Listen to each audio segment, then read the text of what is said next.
Hello, everyone. Welcome to the Buckeye Huddle postgame live show. Ohio State moves to 6-0, 49-20 over Michigan State. I am Mark Givler. I am joined by Devin Radcliffe. We're going to break this thing down here and then get to press conferences when those pop up, as always. Let's dive right into it. Devin, as close as the score indicated, it didn't. I don't think so. But what your kind of overall take on the game and how Ohio State controlled things? A couple immediate thoughts were obviously, like we were just talking about in the pre-show there. Yeah, it says 20, but, one came in mop-up minutes and the other was a pick six. So really the Ohio State defense really only surrendered one touchdown there in contested time. And even that drive, they were really the biggest offensive play that Michigan State had was Ohio State defense going brain numb there for a little bit and committing some unforced errors that kept drives alive. So all in all, my big picture takeaways, Ohio State did what they were supposed to do. They're supposed to be a national championship contender and Michigan State's not. So I think I mentioned this earlier a couple weeks ago. If you're really that good and you're playing a team that's not supposed to be, what do? You should go out there and squash them with a sledgehammer. And this is another week where Ohio State went out there and squashed them with a sledgehammer, squashed the bug with a sledgehammer. Yeah. Were you at all surprised at kind of how lopsided this game was kind of statistically and everything? I kind of wrote in pregame, I picked a 20-point Ohio State win, but I thought maybe they would have to pull away. I thought they might probably have to play 4 quarters. They didn't have to play 4 quarters. I don't know. I thought Michigan State would be a little more desperate, play with a little more, desperation. This game, this was a 29-point game and it's kind of a 50-point game, 50-point game really in disguise. Were you a little surprised by that and kind of, was it more Michigan State? Is Michigan State just done right now, or was Ohio State just, clicking today? I can't really speak to Michigan State right now. I just haven't really seen them much this year, so I don't want to comment too much on them, on stuff I haven't seen. But, Ohio State, I kind of in the pregame, and our pregame predictions, I wrote that, I saw this game as a 35-14, 35-17 type game where, kind of like you said, I kind of saw the same way where Michigan State's going to pull away later, Ohio State will pull away later from Michigan State. Michigan State's got talent. They were an 11-win team last year. And exactly like you said, I thought Mel Tucker would pull out all the stops to try and create some energy and give Ohio State everything they could handle. And, like we mentioned in the opening, Ohio State came right there and did what they were supposed to do, and that's handle business. How good is Marvin Harrison Jr. right now? I mean, it's crazy. I was kind of writing about this. This is a guy who is still a few starts away from 10 career starts at the college level. And I think we're already going to have to start discussing where he stacks up in the hierarchy of Ohio State receivers that we've ever seen. I mean, it's the numbers he's putting up are things we really haven't seen before. And it's just, you have to keep reminding yourself, I think that was his 7th start. It's crazy.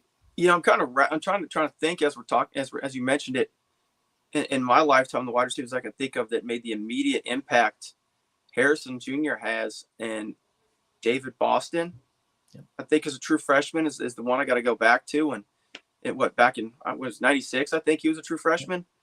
That's the one that I could think of. Ted Ginn Jr., maybe, in terms of just immediate right away and not a few starts making a huge impact. But yeah, up there. And it's not just so much, it's how he does it too. I mean, he's a guy that defies X and O's. You could scheme it up all you want. And, we saw that was it his last touchdown catch where he went, I don't even know how to describe it. It was like between the legs. Look back, hip, between the legs. You're going to watch it in film tomorrow as a DB coach with your guy and go, I don't know what to tell you. Like, perfect, other than he did that. I don't know. He makes those type of plays. And what's encouraging and exciting as an Ohio State fan is he does it on the regular. Yeah, that was special from him today, really in all facets just of playing the position. CJ Stroud, I thought after the pick six, which we can maybe dive into that in a minute, but after that pick six, I thought CJ was incredibly locked in. I thought he was near flawless. I mean, yes, Marvin made a couple great catches for him, but he made a couple great throws for Marvin. The one they staring down the barrel of a blitzing linebacker and just dropped it right there along the sideline. And I thought this was really good for CJ because we talked about this last week. I didn't think he played very well last week. I thought he got frustrated by what Rutgers was giving him last week and kind of not just taking what he's given. And I thought he got frustrated by the lack of explosive plays that Rutgers was leaving available to him. I thought total 180 this week, especially then he shakes off that early pick six. What did you think of Stroud's performance? It's almost like the Mike Tyson saying, you don't know you're in a fight, or you don't start fighting until you get punched in the face or something to that effect. It was almost like that pick six woke him up. It kind of really woke the whole team up. Like, all right, you know what? We're done messing around. That's on us. Not having it again. And then kicked it into an extra gear after that. It's kind of the way the pick six looked to me. Overall, I don't have his numbers off the top of my head. We have 6 passing touchdowns today, 400 yards maybe. I know it's a big number again. Yeah, it was. I think it might have been just shy before they yanked him. I don't. That was like a 600-yard, 600-yard game in disguise there before McCord, got in there. So yeah, it was up there again. And again, I think I go back to a CJ is it's almost like routine. Yep. It wasn't that long ago that these performances be once in a lifetime and talked about forever. Well, he does it every other week. So he's really making it look like this is what I'm supposed to do instead of I'm playing out of my mind. This is the career game. He's starting to do it about every other week. And again here, he's giving his wide receivers, putting the ball on these wide receivers can catch it. To kind of put 2 points together about Harrison Jr. Hey, it's either going to be my guy catching this or nobody. And he's putting in spots where his guys can go make plays, and he's doing a really good job of it. I mean, the numbers speak for themselves so far. Did you get a chance? I know they showed a little bit of the replay. Did you get a chance to see that pick six and kind of like live and kind of how, where do you place blame, I guess, on that one? I kind of have my own thought on that, but I want to kind of hear from you on the schematics. Did Stroud read that coverage correctly, or was that on him? My knee-jerk reaction is actually, I think Emeka read it correctly. He saw the squat corner and took it vertical. And to me, it seemed like Stroud has man made up. He's going to go to the hitch right now and, do it right to a corner who was rolled up or playing flat, squat coverage, cover 2, I guess you'd say. And, obviously turn into a pick six, where if he would have been on the same page with Emeka, it's probably a touchdown or not a huge chunk play because there's nowhere between. It's just him and the safety at that point. If he puts it in that window between the corner and safety. But again, those happen. Yeah. I mean, you're just trying to limit them as much as you can. You get on the same page. It seems like obviously the next drive they got fixed, and the rest of the game speaks for itself. But, Michigan State got one. Mel Tucker cut his teeth and, had a reputation as a really good defense coordinator. So that's kind of what I was expecting, was to see those looks so it'd get Stroud confused. I'm just, again, surprised that we did get actually more of that from Michigan State this game. Not necessarily pick sixes, but making CJ a little bit more uncomfortable than he appeared to be throughout the game. It didn't seem to me, and again, the TV angles, we don't get to see always the coverages they're in and everything, but it did seem to me like Michigan State should have watched the Rutgers tape. I know that was a blowout, but, Rutgers was, bringing a knife to a gunfight there from a talent perspective, and they were able to limit everything. But we'll actually hold that thought. We got Ryan at the podium, and then we'll get into that here in a minute. Be creative when you haven't had Jackson in the lineup? Well, it all starts with the running game. And, when you're running the ball well, then it certainly opens up a lot of different things. And I give our offensive staff a lot of credit. And it's starts off with Kevin Wilson. Kevin Wilson is one of the best offensive minds in college football, and continues to come up with great game plans in that meeting room with Brian Hartline and Tony Alford. You think about some of the guys we have in that room, Justin Fry. I mean, we got some really bright minds in there. So you go in there and you just come up with different ideas, and the best idea wins. But it all starts with the physicality up front and running the football effectively, and that opens up everything else. Over to the left, Austin Ward, Rivals 97.1. Ryan, you mentioned throughout the week how much respect you have for Michigan State's program, and then the, I guess, quote unquote, new challenge of going on the road, at least for this season, to handle your business as relatively quickly as you all did in the first half. What does it mean? What does it say to you about this team? Well, it didn't exactly start the way we wanted it on offense, and nobody panicked at all. I thought the way the defense played, Lathan got the early interception, and just across the board. We gave up a couple things on the outside and a couple penalties, but after that, and you look at it, they did a great job of stopping the run. I thought defensive line was strong. Tommy and the linebackers were excellent. Just across the board, our guys just played strong. And that when you have that type of back and forth and that balance on offense and defense, and they play against each other, you can see what we did there in the first half. And I thought, for the first half of that third quarter as well, and even maybe into the end of that third quarter, I just think overall we played good football on the road. Certainly not perfect. And then it got a little sloppy in the fourth quarter, but we just wanted to get some guys out of the game and make sure that we got to the bye week as healthy as we could. Looking forward to getting to the bye week. Looking forward to getting guys healthy and reflecting on the things that we did well in the first 6 games, but also projecting where we need to be and where we need to go. So great to get this win on the road and get into the bye week. Over to the right, Cameron T. Robinson, The Athletic. Ryan, obviously, just kind of thoughts on Trayvion's day getting back into the lineup, and then he looked like he got banged up in that third quarter. Yeah, we if it was a different game, he probably would have come back in. Just out of abundance of caution, we just decided to hold him out. We didn't feel like we needed to use him at that point. But I thought he ran well. 19 carries, 119 yards. I thought he ran hard. I thought again the offensive line played strong. Tight ends again. Times unsung heroes. I mean, these guys are working really hard on the edge, and Cade is just a really good football player. But Trey ran hard today. It was good to see him back after last week. Over to the left, Bill Landis, Rivals. Ryan, you guys are, I don't know if you can be more efficient maybe than you've been with the first team offense in there the last few weeks, but you're doing this without a full deck. You've had Trey out a little bit. You had Mine out today. You've not had Jackson really. Have you thought to yourself over the last 4 weeks, like, man, this looks really good, but I wonder what this could be when we actually have all of our pieces and we're kind of at 100%? Yeah, sometimes, but also I feel like, it's rare in today's day and age where you do have a full deck, just the way the game's played. It's typically you have to play depth, and we know that. And, like when we talk about it in the preseason, like who's your tailback going to be? And we always say, you're going to need 2. I don't know how it's going to shake up, but we're going to need 2. How about a receiver? We're going to need 5. We just know we're going to need this many guys because things happen. But it is exciting to know that, if we can get everybody back in there, then, at full strength, then, certainly we can put a lot of stress on defenses. Over here to the right, played all WSYX. Was Mayan getting kind of a maintenance day, and your new running back, Xavier Johnson? I thought, we tried to be a little creative going into this game with some of the things that we did and held some things, but tried to do a couple different. And I thought Xavier ran the ball hard. I mean, he did a nice job on some of those runs.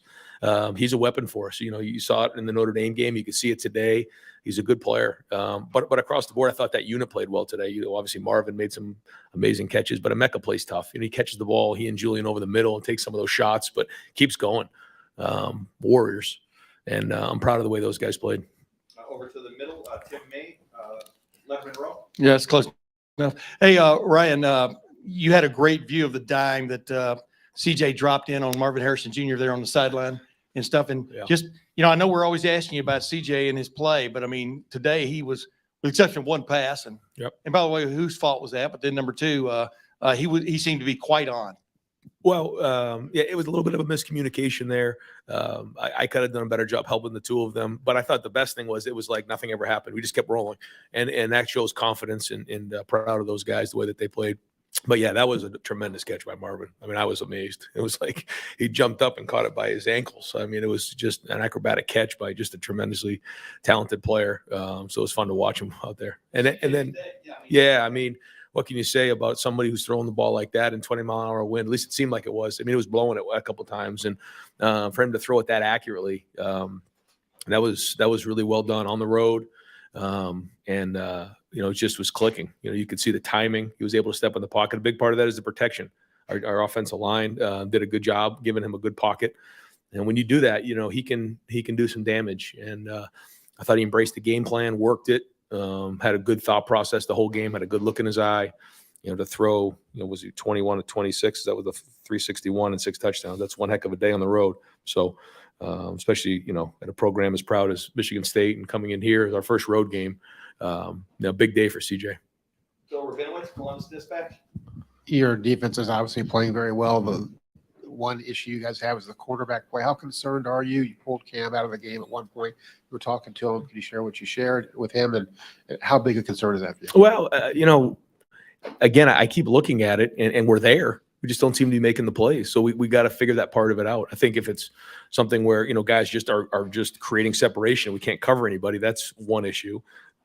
This issue seems to be that we're there, we're just not quite making the play. So we got to address it. I know we can do that. I know we can. We have the right guys over there, and they're pressing a little bit, but that's okay. And they're doing some really good things.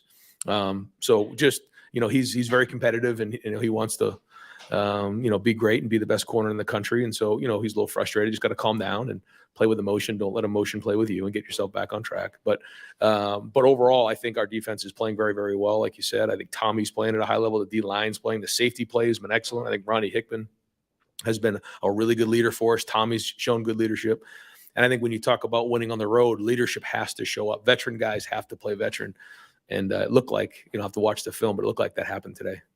Over to the middle, Rob Aller, Columbus Dispatch. You're winning by 4+ touchdowns. It feels like rinse and repeat. And from this side, it's almost like nitpicking to pick apart. Is that fair to nitpick this team, to look at the cornerbacks? And do you nitpick behind the scenes, say, going forward? Absolutely. Yeah, absolutely. And that's a good thing. We get a little defensive because, it seems nitpicky at times, but you know what? We want to be the best in the country. That's our goal. And we want to challenge to be the best in the country. So yeah, we have to figure out how we can get better in different areas. And we're not just going to sit here and say, oh, it was a great game, we're good. No, we're not. No, we have to keep building and keep growing. And that's the point that we have to make sure that we address here during the bye week. Okay, here's what we did. These are the past 6 games. They don't mean a thing moving forward. I think you can see what we're capable of, and that's exciting. But any given Saturday, anything can happen. And I'm not sure what happened today in college football, but I'm sure there were some crazy things. I don't know. But, these guys are still 18, 19, 20, 21-year-old players. And the competitive stamina is the angle that we've been taking, just to bring it every single week. And I think you're seeing some of that. Folks, we'll have a few more questions for Coach David. In the meantime, I do have wide receiver Emeka Abuka on the wall there. If a few of you want to have a group huddle with him right there. But we'll continue with Coach Dave over here to the left. I'd have a few questions for Emeka if I was a reporter.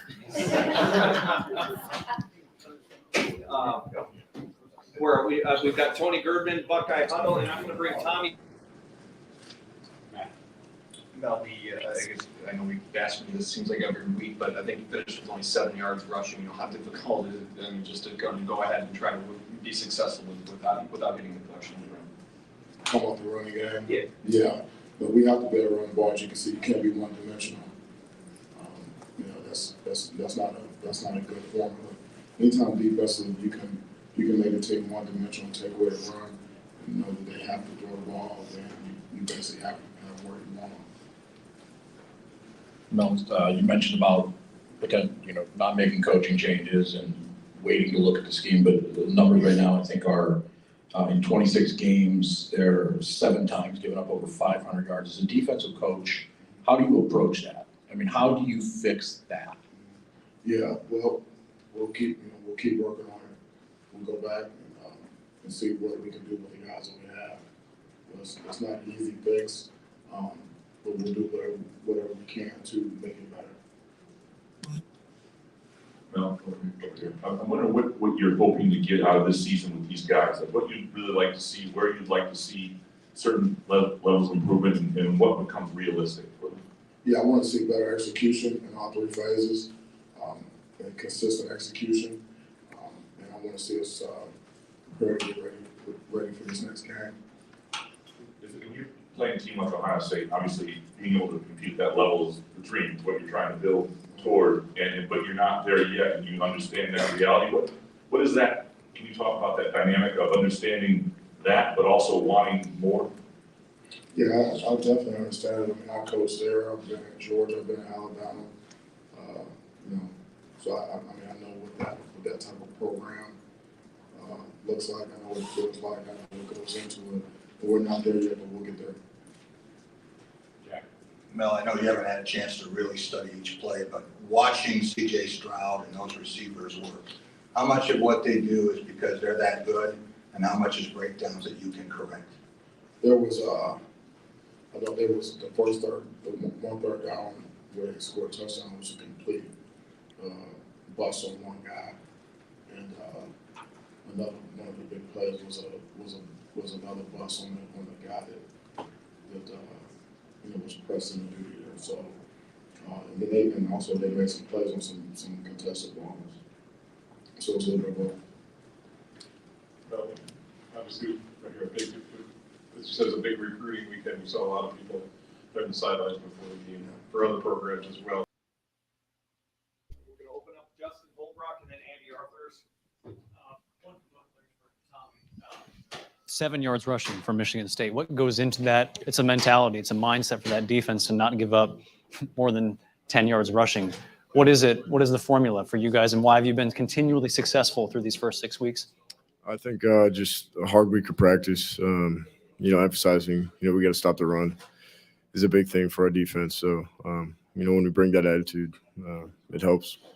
And for Marvin, just where does that work ethic come from? Obviously, you're talented. We've seen the games, 3 touchdowns now in 3 different games. You're the first one to ever do that here. Why put in the extra work knowing what you're already capable of?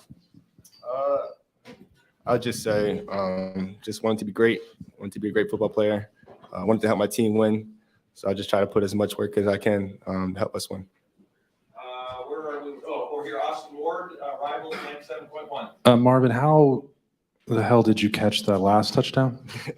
Just talking to Coach Hart, we talk a lot about going up and get the ball, being aggressive to the catch point, using my size and strong hands. So just practice. Where are we over here? Cameron T. Robinson, the Athletic. Marvin, kind of off that, right here. Yep. At what point do you remember those type of catches feeling routine for you, or do they feel routine? No, I definitely surprise myself sometimes, but you also have to have the confidence in yourself that you can make, any play out there. So I just try to make everything feel routine. That's why I put all the work in, so nothing surprises me. You're in the middle, Andy Andrews, or something like that. Anders, close enough. This question's for Tommy about Mike Hall. I'm not sure if you ran any of these types of stunts tonight, but a few times this season, something that's kind of freed you up as a rusher on blitz is kind of looping over Mike as he slants down. What about him and his skill set as a pass rusher kind of frees you up on those blitzes to make sacks and pressure the quarterback? Yeah, he's really disruptive as a pass rusher, but also great in the run game too. But I think O-line focuses on him, and it kind of frees up other people too. So, awesome. Thank you. Where's Mike? Spencer Holbrook, Letterman row. Before we ask, I'm going to bring Michael Hall over here, and if we can just maybe carve out a little spot right here, if anybody wants to gather around Michael. Michael. And then we'll continue with Marvin and Tommy here. Go ahead, Spencer. And then Marvin. You got microphone. Okay. Marvin, it seems like you and Emeka just kind of trade punches and who can make a better catch and who can make the defense look sillier. How much fun is it to be out there with Emeka? And then when you think about getting Jackson back here soon, the thought of all 3 of you on the field together with Julian as the complement, I mean, it's scary to me, so I can only imagine what it is to the rest of the country. But we just like to go out there, have fun. We put a lot of work in during the week to be able to succeed on come Saturday. So that's really all it is. Seeing the hard work pay off, you get to have fun on Saturdays. That's really what it is. Hey, Marvin, you've been scoring touchdowns, especially at an alarming rate. When we talk about a red zone threat, people say they look for them in the red zone. What makes a touchdown score or a red zone threat? Why do you excel once they get inside the 20? I mean, we just have a lot of focus on that because just one of Coach Day's things that, he tried to emphasize this to us. We got to score touchdowns in the red zone. We can't have field goals. We got to score touchdowns. So just trying to develop that confidence that he has in me to, come to me in the red zone and make the plays. We definitely need 7 points instead of 3. That could be a big change in the game. So we're just trying to emphasize that and got to have, I try to work on it throughout the week. So I'll show you what it is. Anyone have another question for Tommy? I had one for both of them. Okay, go ahead. Well, for Tommy, real quick before you go, you guys get this off week. What have y'all accomplished defensively in your mind the first half of this season, and where do y'all still have room to grow? I know it's a general question, but I don't think y'all feel like you've played your perfect game yet, right? No, yeah, we haven't played our best game yet. So week in, week out, we're just gonna keep trying to get better. Use this bye week to get better. So. Thank you, man. Tommy, thank you very much.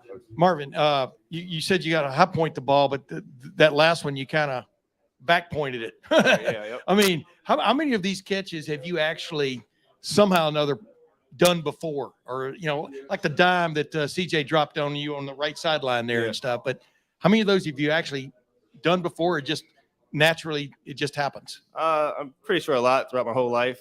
Just playing football for a while. You try to make those routine plays every day. So probably a lot. Just trying to make a play. Which one was your favorite today? They were all pretty good, man. Yeah, that's all. What's it like to be? What's it like to be in the record book though? Three games of 3 or more touchdown catches. You're the only guy that's ever done that here. What does that mean to you? I mean, it's honestly, it's such a blessing. You think about all the great receivers that have come through Ohio State. To be the first person to do that, I mean, can't even really describe what that means to me. So I'm just gonna keep working though.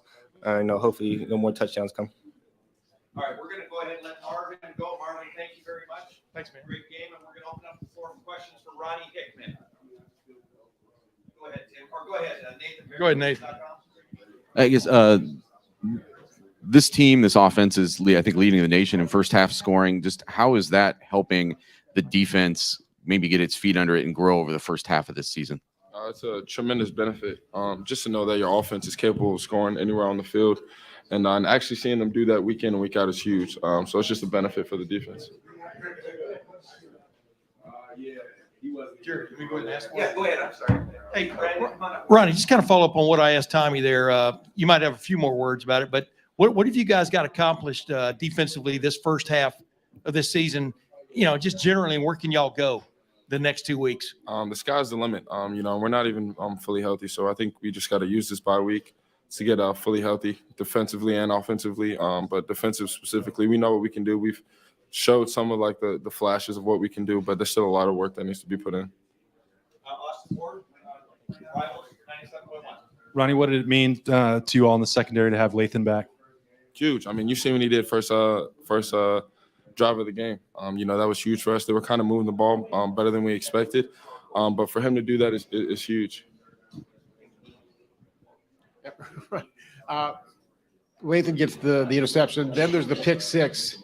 You guys didn't seem the least bit phased by that. Can you just kind of describe the mindset of this team when adversity does hit, which doesn't happen too often? It's a part of the game. Stuff happens all the time. Everyone doesn't play perfect, but you got to be ready to go when your number's called. So we take pride in sudden change and not giving up a touchdown because it's pretty easy for, offenses. Is once they turn the ball over, then they get the ball out, and then it kind of can get bad out. But, we take pride in going out there and stopping them. Ronnie, I want to ask you about the speed with which the defense is playing. Do you feel like today was the fastest that you guys have played? And if it wasn't, where could you be faster? I would say just the little things. But like I said earlier, Coach Knowles wants us to have a fast defense. He wants us to play with vision on the quarterback. And I just think each week we're taking strides to becoming better at that specifically. CJ, I won't start you out with a question about the interception, but for 6 touchdowns to 4 different guys and to get everybody involved like that. But Marvin in particular, when you throw that ball on the last touchdown of Marvin, what's going through your head? Or do you just know that he's going to go up and get it? And to watch the play that he made there, just how impressed were you with the way Marvin controlled his body like that? Yeah, I mean, I definitely think, first of all, I want to give all glory and praise to my Lord and Savior, Jesus Christ. I have the opportunity to come all the way up here and compete with my brothers. But, yeah, when you see Marvin and the work he puts in during the week, I think definitely that's what builds confidence. And then staying after practice, the summer workouts, the summer routes that we've thrown, and just give them a chance. I mean, they're so dynamic out there, and they always have a 50-50 chance, but I think it's more like 70-30. So just because he's so big, strong, and I definitely think it's the work ethic that he has. CJ, when he actually makes that catch, Marvin, on the last one, like what was your vantage point of it? Were you even impressed with this one compared to some others? Like what did you see as you put that one away for the final touchdown? Yeah, I mean, I kind of knew that it was a kind of a cloud look. They wanted to not leave him on an ISO, but the corner kind of played a man principle. So Marvin did a good job by just staying wide. I tried to just put it wide as possible as I could. I could probably put it a little higher. But with those type of guys, all you got to do is give them a chance. So that's what I tried to do in that instance, and it was a hell of a catch. So I'm super happy for him. After the pick six, you didn't look phased at all, just went back out there and ran the show. First of all, what happened on that play, and what's the mindset after something like that? I mean, this next play, it's no positive in thinking about negative things that happened to you in the past, and I definitely think that that has to do with some of my off the field character, just being prayed up and making sure that that I know that I mean, at the end of the day, mistakes happen. So just miscommunication between me and Emeka. I thought he was going to slam it down, but he did the smart thing by taking off, and just got to be better at that. The Zero made a hell of a play. So, but with those instances, that's why I mess with Coach. That's why I love Coach Day so much, and my offense is that they always have my back no matter what. And I mean, at the end of the day, plays happen, and you just got to bounce back. It's always about the answer. It's never how you start, how you finish. So I think that maybe last year taught us that a lot, and then maybe just my life growing up, just perseverance, just working through tough times and tough plays. So that's probably why we ended up playing good after that. Go ahead, Bill. CJ, all the balance and efficiency that you guys have right now, you know, it looks like it's supposed to look at the best offense in the country, but you're doing it without a full deck. You've had running backs in and out. You've obviously not had Jackson. When you think about how well you're performing now and know that those guys can get healthier, can get back into the lineup, like where else can this offense go once that happens, you think? I mean, I don't really think we have a limit. I'm super excited. Excuse me. I'm super excited to get Jackson back, and of course with Mayan, just to see where we're at full strength. So, but at the end of the day, I think we gotta press this bye week and make sure that we continue to get better, and hopefully they come along. And of course, I know Jackson and Mayan are two veterans that we need when you add leadership into that as well. They've definitely stepped up in that area. So I definitely think that they'll come in and have an immediate impact. And I'm actually bummed for Jackson, man. All the work that he puts in and how hard of a worker he is. He's a good guy. So when your brother's not out there with you, it kind of hurts a little bit. So, and then we've also had to adjust with that just because he's such a dominant player in there in the slot position, even on the outside. So I'm super excited to get him back. Super excited to get mine back as well. I think Trey did a great job today, and being one of our only backs going to be low on numbers, and Dallin did a great job as well, including X. Yeah, I'm super excited to get everybody back. We'll go over here. Steven Means, and then Clay on this side, and then Tim May next over here. CJ, Emeka was talking about when there are mistakes like that, you're very calm in games, while in practice you're maybe a little bit more edgy to get the rep back and get the rep back. Why take the more edgy approach in practice, and why are you so calm in the game? I definitely think Mecca kind of hit it on the point. I think the reasoning for that is just practice is harder than the games, if you ask me.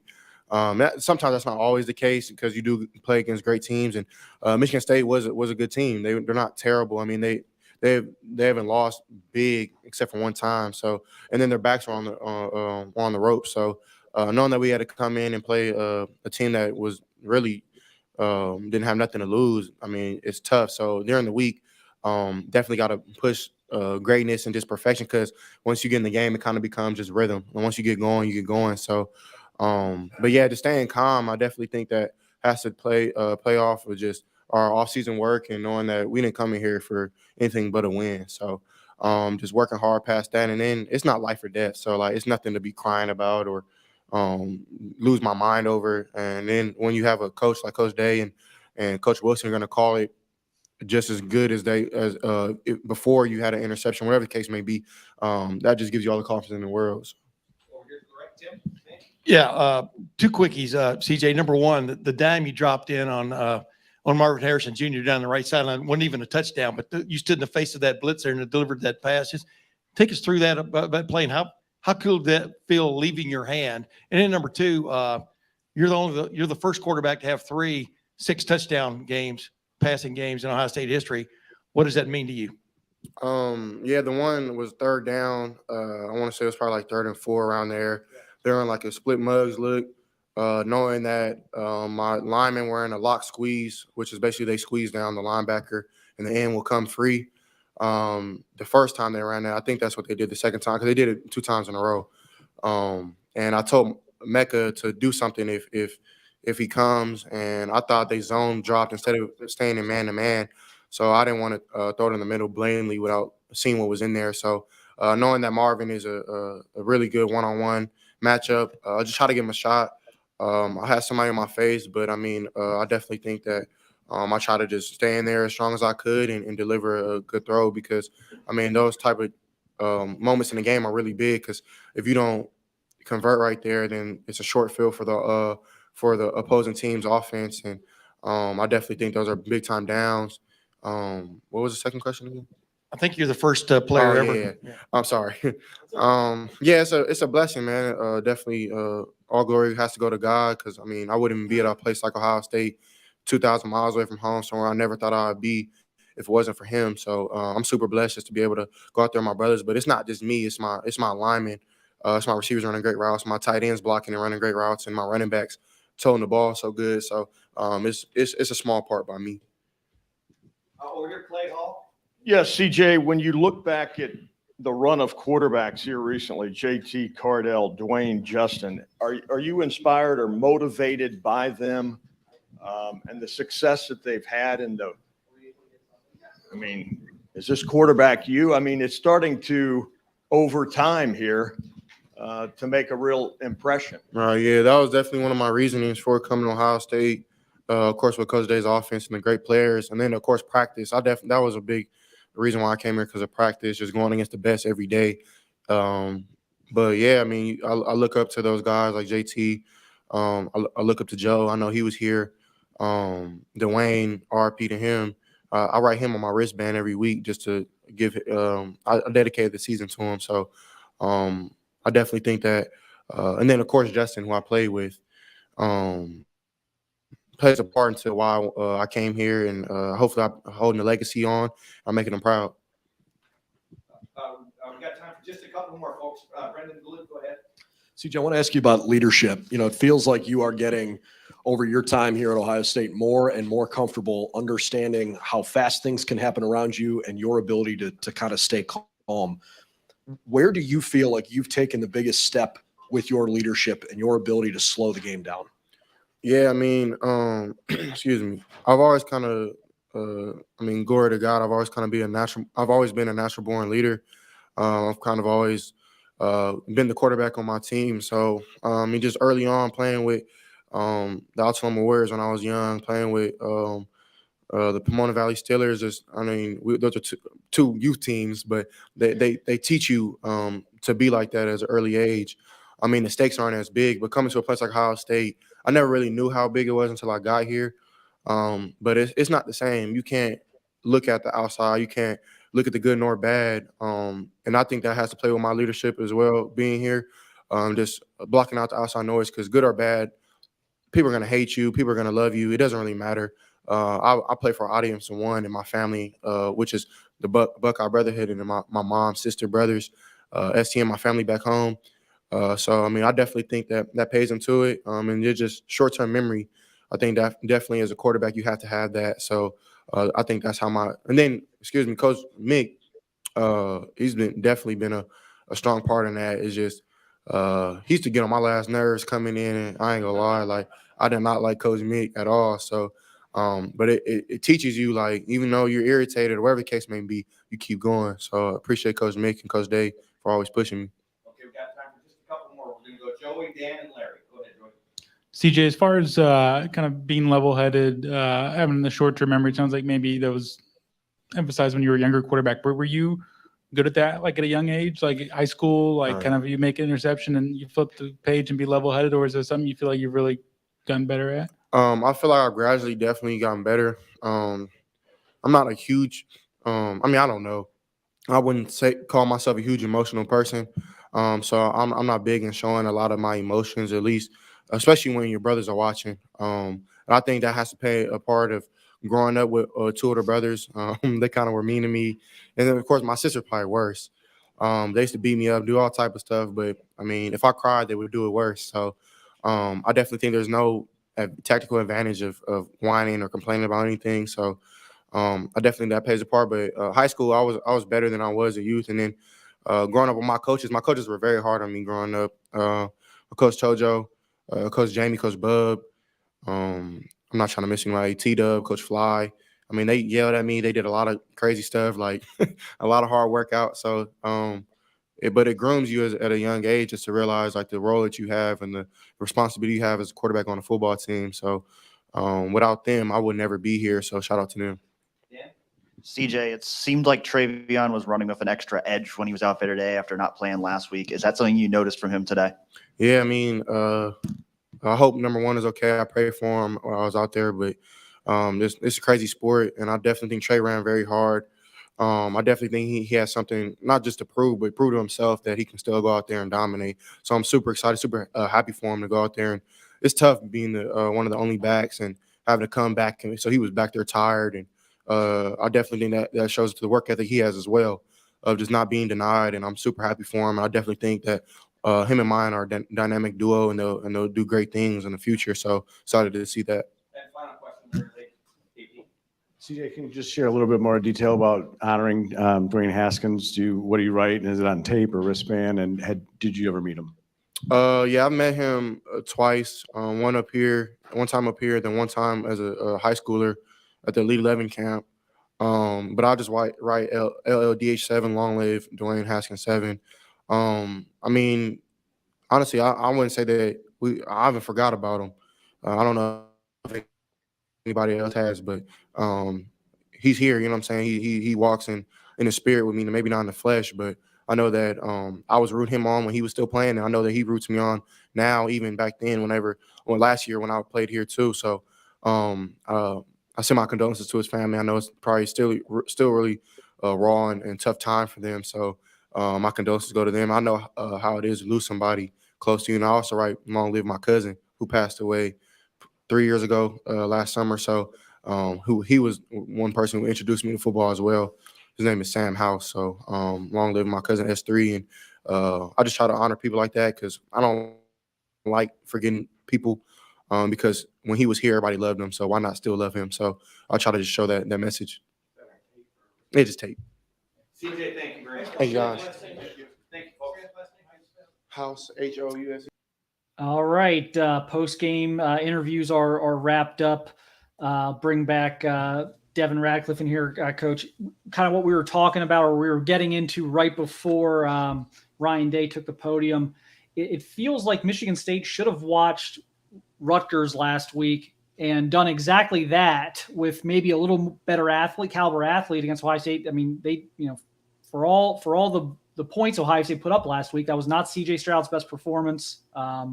They were able to limit the explosive plays Ohio State had. It didn't feel like they tried to replicate that this week. Michigan State didn't. What did you kind of see out of Michigan State defense? Did they miscalculate with their game plan today, or kind of what did you see out there? So with Coach Tucker, you kind of got to remember his pedigree as his coaching career before he became the head coach of Michigan State. Just kind of the high notes he mentioned in his conference. I mean, he coached with like the greats. I mean, he coached under Saban. He coached with Kirby Smart. He was a defense coordinator at Georgia. He coached under Coach D'Antonio at Ohio State. Got a national championship ring at Ohio State as a DB coach in 2002. But they are all from kind of that Saban coverage family of match coverage, whether it be three match with a single high safety kind of cover three, or variation style of coverage, or a two high style of coverage where they're matching routes. Not trying to get too technical, but trying to describe what you were seeing. And from Michigan State, so Mel Tucker kind of ran his defense. It's been kind of tried and true, stood the test of time. Coach Knowles uses some of those same concepts for Ohio State's defense. But I kind of took some notes as the game was going on, and you saw Coach Day exploit. You kind of use your coverage rules against you. You look at some of Harrison Jr.'s touchdown catches. Well, I believe his first one, they actually ended up having a double on a Mecca. The I guess you could say the nickel and the safety took a Mecca. Well, left Harrison Jr. one-on-one, and like we talked about in the opening, throw it over there somewhere and let Marvin Harrison Jr. do his thing. So you create a one-on-one opportunity. They start swinging the back out a lot. It would get the linebacker instead of dropping in a curl window or dropping back to defend the pass. Well, because of the style of coverage, he's jumping out to go take the running back right now. Well, it opens up a whole bunch of space one-on-one behind him, and they're using different type of routes to create that for the wide receivers to get open. Another thing you saw is with the spin and the safeties, you find the receiver find where the safety came from. That spun down, and he'd go basically replace the safety in a one-on-one situation. And again, when your dude's better, our dudes are better than your dudes, put it out there and let them go get it. Another thing you saw him do was you saw a lot of stack formations where one receiver's in front of the other, or their motion to get there, and then they'll switch release. And that's actually one of the busted coverages Coach Tucker even alluded to. Actually, the touchdown coming back off the pick six was they tried to, if I remember correctly, two guys jumped one and left Emeka wide open. So they're trying to switch it because wide receivers are really tight together. Well, Emeka gets wide open. It's pitch and catch and take care of the rest. So Coach Tucker, coached what he's done for the past 20 years, and Coach Day today knew the rules, well, and took advantage of them, used them against him to create one-on-one situations for his receivers. And CJ Stroud and the receivers took care of the rest. Yeah, I mean, I'm technically, when I would always prefer, the team I cover, the team I watch, whatever, to play more aggressive on defense. I think that's generally kind of how I like defense to be played. I just thought today, Xavier Henderson's out. He's got 30 some starts at Michigan State and their safety. Today just felt like a day where, whatever your philosophy is, just, let's play in a shell. Let's keep the game in front of us.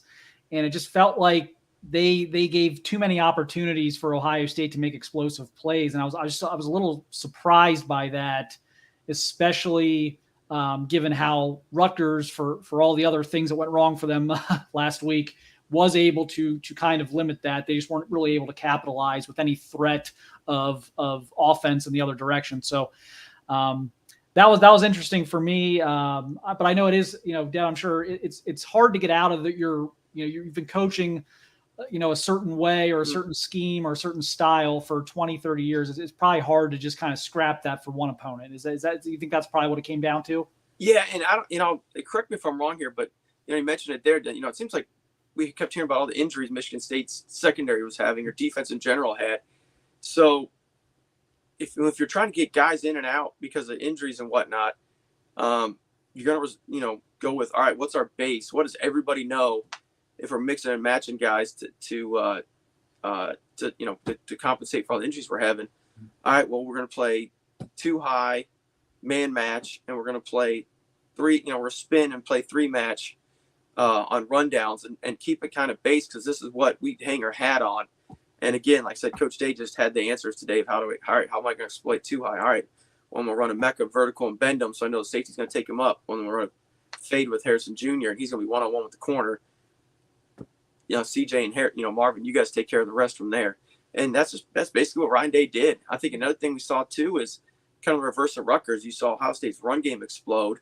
Mm-hmm. You go, all right, we're going to take our chances here. CJ's had been rusty. He's had 2 games, or we have 2-3 games. I think we talked about this last week, where he's had 2 or 3 games this year where he's had under 250 yards passing. All right, well, let's load up, stop the run on rundowns. Well, now you got one high coverage, your corners on the island. And again, get the ball out there and let you guys do your thing. Yep. On the other side, I know I've been critical a little bit of the corner play this year. I don't want to call it like a weak point necessarily. I don't think it's been like that glaring at times, but there's been some slip ups at corner. They've had some injuries there, obviously, which is contributing to that. Today, there were some plays made. I'll throw it to you first on this. Were those Ohio State corners making mistakes, or do you have to tip your cap to Michigan State's receivers on a couple of those touchdowns? Well, cornerback play, especially as aggressive as Coach Knowles has them playing, you're only going to get noticed if it's one of 2 things. It's either a pick six or a heck of a play, or you just got beat. So, you don't notice, if the guy doesn't get the ball thrown at him, you're not going to get noticed. You're not going to see a really good coverage unless you go back, watch the tape, and see it again. Was the reason why that quarterback threw it at the other guy was because the other corner had his guy covered up. Just to give an easy example there. But again, Coach Day talked about it.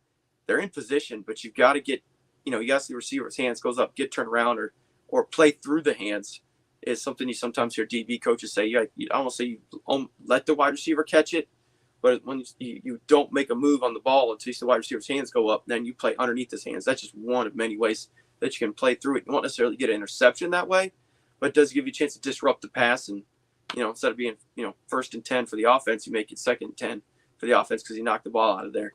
So it's just something you got to keep practicing. You just got to keep repping it. It's kind of like you heard Marvin Harrison Jr. talk about it. Oh, how do you keep making these great throws? Well, I practice it over and over and over again. I use my body. I use my hands. Oh, it's corners. All right, you got fade ball, fade ball, fade ball. Back shoulder throw. Play the ball in the air. Working on high point. It's just like everything else. You want to get better at it, you got to practice it. You've seen it over and over again. You got to figure out some way. You switch it up in practice somehow to get those guys better at it. But big picture, with the corner plays, I don't think it's as bad as everyone says it is, but it could definitely be better because when those opportunities do arise, do get the ball tested at you. You got to win them. Because not every game's going to be 34-10 or whatever it is, 34-14 at halftime. At some point that's going to be a 21-17 game, and you're going to need to make that play when it comes.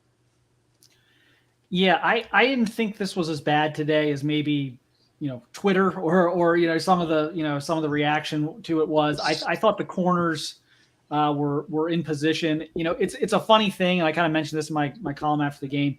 When Marvin Harrison Jr. does that to Michigan State, it's, oh, what an amazing receiver Marvin Harrison Jr. is. What a great catch that was. When it happens to your guys on the other side, you're trashing the corners. I thought today, I thought Michigan State's receivers made a couple of great plays. I thought the guys were in position. I didn't think this was Arkansas State. I thought the Arkansas State game, I thought guys were completely lost. I think there's been some other instances in some of the other games where guys were turned around, guys weren't in position, guys were fooled, whatever it may be.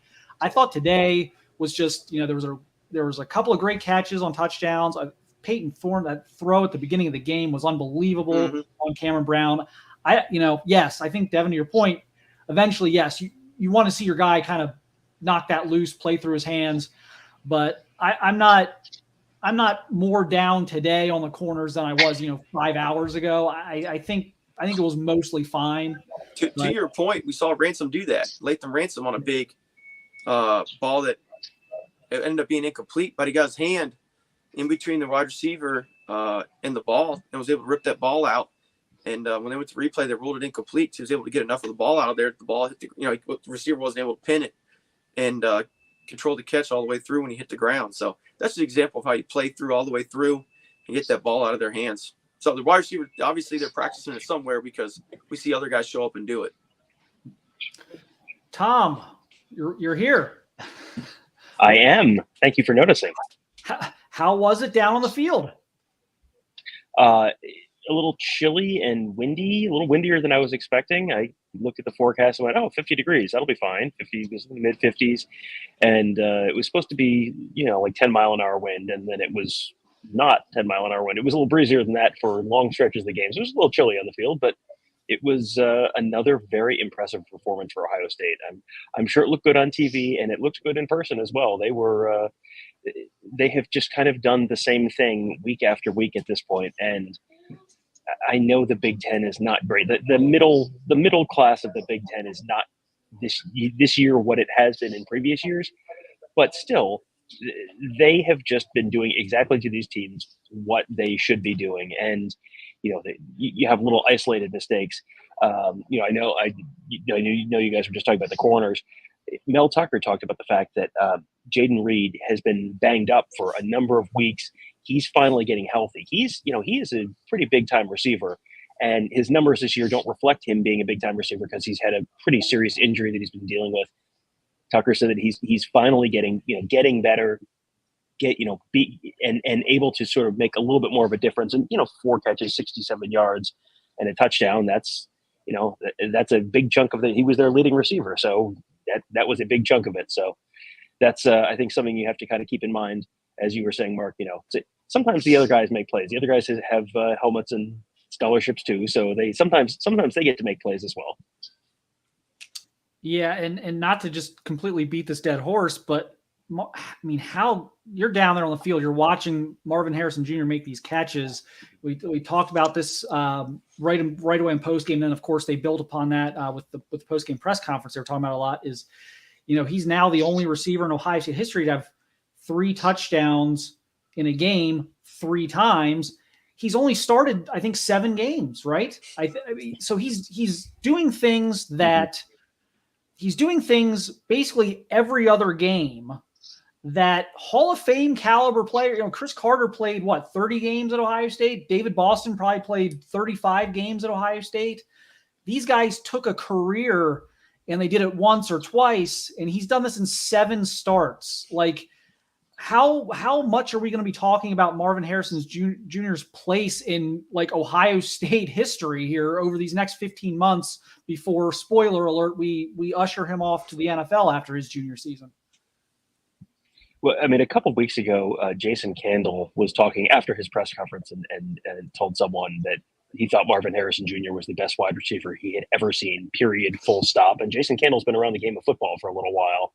And, you know, you think everyone came into the year saying Jackson Smith and Jigba this and Jackson Smith and Jigba that because he had rewritten the Ohio State record book last year. Well, Jackson Smith and Jigba, I mean, Tony asked this question on one of our shows at some point in the last couple of months and said, you know, is it possible that Jackson Smith and Jigba completely rewrites the Ohio State record book, but also is never the best wide receiver on a team at any given time? And it's like, I think we're there. And, you know, we'll see what Jackson Smith and Jigba does when he comes back for the Iowa game. And that is what it sounds like from all indications is he'll be back for the Iowa game. But yeah, Marvin Harrison Jr. just does everything well.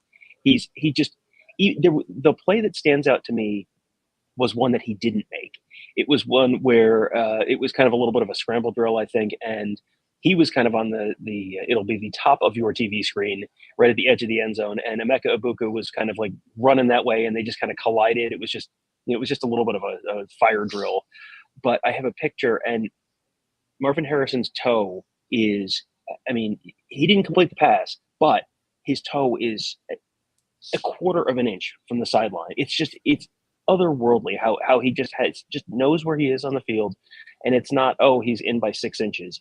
He's in by, you can count the blades of grass between the sideline and the tip shoe. And he just does this routinely at this point. It's really, I think Ohio State fans need to take a little bit of time. I know everyone wants to complain about, you know, whatever didn't go right for the 2 to 3 times something didn't go right for Ohio State today. But I think Ohio State fans really do need to take a moment and just reflect on how fortunate they are to have a quarterback like CJ Stroud throwing to a wide receiver core like the wide receiver core they have, with a coach like Ryan Day and an offensive coordinator like Kevin Wilson. I mean, when you were growing up, or Devin or Mark, I mean, Ohio State was run the ball, and you know, if they got to 300 yards in a game passing, it was like an incredible milestone that has been reached. And now it's just ho-hum, another 377 yards today and another 6 touchdowns. They just keep, that's what, his 3rd time with 6 touchdown passes in the game. It's really remarkable. And I think people just kind of like ho-hum on to the next one, which it's probably deserves a little more than that. Yeah. And I think Tony and the rest of the crew are getting ready here soon. I will end it with this, Devin. What did you see? So I thought maybe not the player of the game, given what we saw CJ and Marvin do and some of these guys, but I thought Lathan Ransom played a tremendous game. I thought he did it in every facet of the game that you would ask a safety to impact. He played his deep center field responsibilities well on the interception, obviously. You talked about the pass breakup where he came through the hands. There was a play, and this maybe even got knocked out by a penalty. I can't remember if it was that player or the next one, but he came up and he absolutely destroyed a blocker on a bubble screen. I mean, just blew the entire thing up. And I think it was Eichenberg was able to come through and then make the tackle because there was no one there to get in Eichenberg's way because Lathan Ransom ran right through one of Michigan State's receivers. Did you notice him today? I mean, that felt like a really nice guy to have back healthy and kind of giving him some versatility back there. With what Coach Knowles, and when I kind of went on my deep dive, if you will, what he's doing at Oklahoma State, having 3 versatile guys like that, obviously when he brought him, you know, Tanner McAllister with them, Hickman, and now Ransom. And Ransom's a kind of a big dude, 6'2", 210, something like that. Yeah, he's definitely 200 plus. Outside linebacker type body this day and age, able to play deep middle of the field on, you know, made that great break, reading the quarterback's eyes and kind of turned it. They had a bracket on him, but he turned it into triple coverage. Really, we made an interception. We talked about the play through with the hands, but the way he plays physical in the run game too is really something that is kind of a total package safety you got there, especially with him and Hickman, because Hickman's kind of same guy. I mean, down in, down out. They drop him down in the box. They'll rotate him deep back. Now you have him Ransom able to do that as well. And with what Knowles wants to do disguise-wise defensively, having two guys in McAllister that plays on the roof some and will play down the edge, it really does create a lot of looks and disguise and ways to move guys in and out that for Coach Knowles to use. Yeah, and just real quick, as the guys get finished setting up there for the Buckeye Weekly post-game live show, bye week now. Obviously, we've talked about this for really a couple of weeks. Looking ahead to the bye week is getting healthy is going to be nice. They should be getting a lot of guys back. Probably a few guys on both sides of the ball back after the bye week. But beyond that, with this being, we've talked about this, you and I have a million times now, how this was a total reinstall of a brand new defense. How much does this help Jim Knowles this extra week with his prep, with what he might be able to install for Iowa and Penn State here these next two games?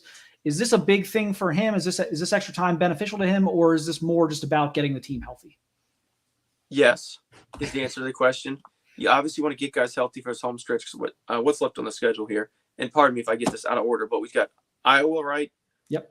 Penn State in there, and obviously the game that everyone's got circled. I can't remember who else is in there, but Maryland in there. Maryland Northwestern looks like and Northwestern. Indiana. Yeah, Indiana. And then, of course, team up north. And, of course, you got the game. So, you got to get ready for the home stretch. Got to get everybody healthy. I mean, that's a big thing, obviously. But in terms of what Coach Knowles could – and this goes for Coach Wilson and Coach Day as well. All right, what are we doing well? All right, how do we enhance that? How would we build off that? All right, where are we struggling? Okay, well, how do we fix that? What do we need to add? What do we need to cut? What do we think we're going to run a lot of? Okay, we're not running a lot of this. Let's just quit repping that because we're just not needing it. What do we need down the home stretch? Again, I'll stick to Coach Knowles. And, all offseason it was, all right, well, you had this great Big 12 defense, but all y'all do down there is throw the ball. Well, here in the Big 10, we have tight ends that are 300 pounds and, 290-pound fullbacks. How are you going to fit that up? Or is that something we need to address? Do we need to bring in that 3 linebacker package, which we really haven't seen all that much, other than a weird, a couple of niche looks here and there? Is that something they're going to need down the home stretch here with Iowa, or the game against Team Up North? Are we going to need to install some of that and start repping that more? That's the stuff you're going to look at as a coach in this bye week. And then, of course, obviously, you want to get, you can't say it enough. You got to get healthy for this home stretch because you're going to need everybody that you can get healthy. All right, Devin, appreciate it as always. Thank you, Coach. Great job breaking everything down. I hate to compliment Tony and Tom and those guys, but this was our first live run through on a road game, and nothing went crazy there. So I guess you guys didn't screw this up, right? He said jinxingly. Yeah. Well, come on, Mark. And now we're out of almost here, through so it. it's over to Tony and Tom. So if anything goes wrong, it's Tony, Tom, or Kevin. I have nothing to do with it. Well, Kevin. Yeah, thank you for throwing Kevin in there. That's the key part right there. So thank you, Mark and Devin, for steering the ship straightly, I guess. So good job on that as we get into this post-game show now. Tom, hello, everybody. Welcome to the Buckeye Weekly Podcast. I am Tony Gerdeman, here as always with Tom. Tom, how's it going? Tony, it's good. You had a little too much pep in your step when I was asking you about the bold prediction show, so I'm a little concerned that may not have gone well. Well, I'll put it this way. It went extremely well for me, but it may have gone even better for you because Ohio State did a bunch of stuff that was, would normally seem crazy, and it was just like, nope, they're just doing this every drive now. Yeah, Tom, I will let you know that I did in fact win because I hit my 3-pointer, the money ball. And sorry about that. I didn't mean to do it, but it had to be done. And right now, as I'm thinking about it, I don't even remember what it was. But it was good. We actually have a whole show where we're going to talk about this later in the week, so we should probably talk about the actual game. No, you're right. No, this is more important. No, but yes. No, but yes. Yes, but no. Ohio State, 49-20 winners over Michigan State. boy, they only won by 29, but this was the furthest apart a 29-point win has ever been, where this Michigan State really had nothing. Ohio State gave them a touchdown.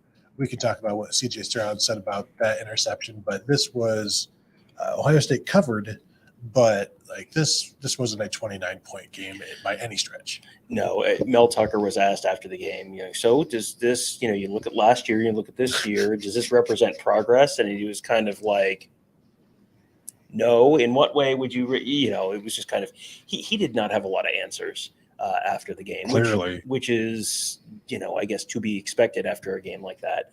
But yeah, it was just, Michigan State had 20 points. Well, a touchdown of that came at the end of the game when Ohio State had the backups in. And a touchdown of that came on the pick six. Michigan State had 7 yards rushing in the game. The offense scored at 6 points because they missed the PAT, 6 points during the meaningful stretch of the game. And that drive was benefited by two penalties by the Buckeyes. And the defense could not get off the field. Michigan State has given up a touchdown to Ohio State on every single drive in the first half in the last 2 years. They've not even forced a field goal. They have given up a touchdown on every drive in the first half, I guess excluding the kneel down at the end of the previous. Excluding the pick six. Oh, sorry. Yeah, Yes. so there's There's been a touchdown on every Ohio there we State go. drive. Yes, there we go. Okay. So yeah, there was, and it was just, you kind of got the sense that they could have played that game as long as they wanted to. And as long as Ohio State was still trying and still had their starters in, there was no chance that Michigan State was going to get off the field without giving up a touchdown. No. So C.J. Stroud, first half, 15 of 18 passing, 285 yards, 4 touchdowns, and an interception. So then I went back and looked at last year. In his 2 first halves against Michigan State the last 2 years, 44 of 49. That's about 89% completion percentage. 678 yards, 10 touchdowns, 1 interception. So an off day for C.J. Stroud today, but still compared to mortals, pretty good. And, the pick six, that was a miscommunication. C.J. Stroud thought, well, you guys watched it. We heard what C.J. said. He thought he was going to be a slant. Ryan Day said that he could have done a better job himself. Ryan Day could have done a better job communicating, helping them figure that one out. But then they bounced right back, and it didn't feel like they were in trouble at that point. Well, and you know what? Honestly, it's good for him to have to deal with a little adversity, because sometimes you can have players who something goes wrong. Everything's great when they're succeeding, and then something goes wrong, and then the shoulders slump, and the body language is bad, and they get mentally. You can tell they're still thinking about it. It's not bad for C.J. Stroud to have to deal with a little adversity, and I mean we're talking a little adversity, because it was that made it 7-7, and I mean there was there a moment, I guess technically the Ohio State buses were a couple minutes late getting to the stadium today, and so there was a brief moment where I thought, well, if the buses don't show up, then Michigan State will win this game by forfeit. After the buses showed up, was there a moment during the day? I mean, we've got the stats up on the screen right now. I mean, there was not a element of this game that was even remotely competitive. Well, if you look to our right, there used to be a swimming pool out here. It has been, now it's completely dry. And I thought, well, maybe the pool has flooded the field and there will be no game. But that did not happen. And there was a game, and things went poorly for Michigan State. As we said before the game, this is the worst possible matchup for Michigan State. They're not good running the ball, and Ohio State is good stopping the run.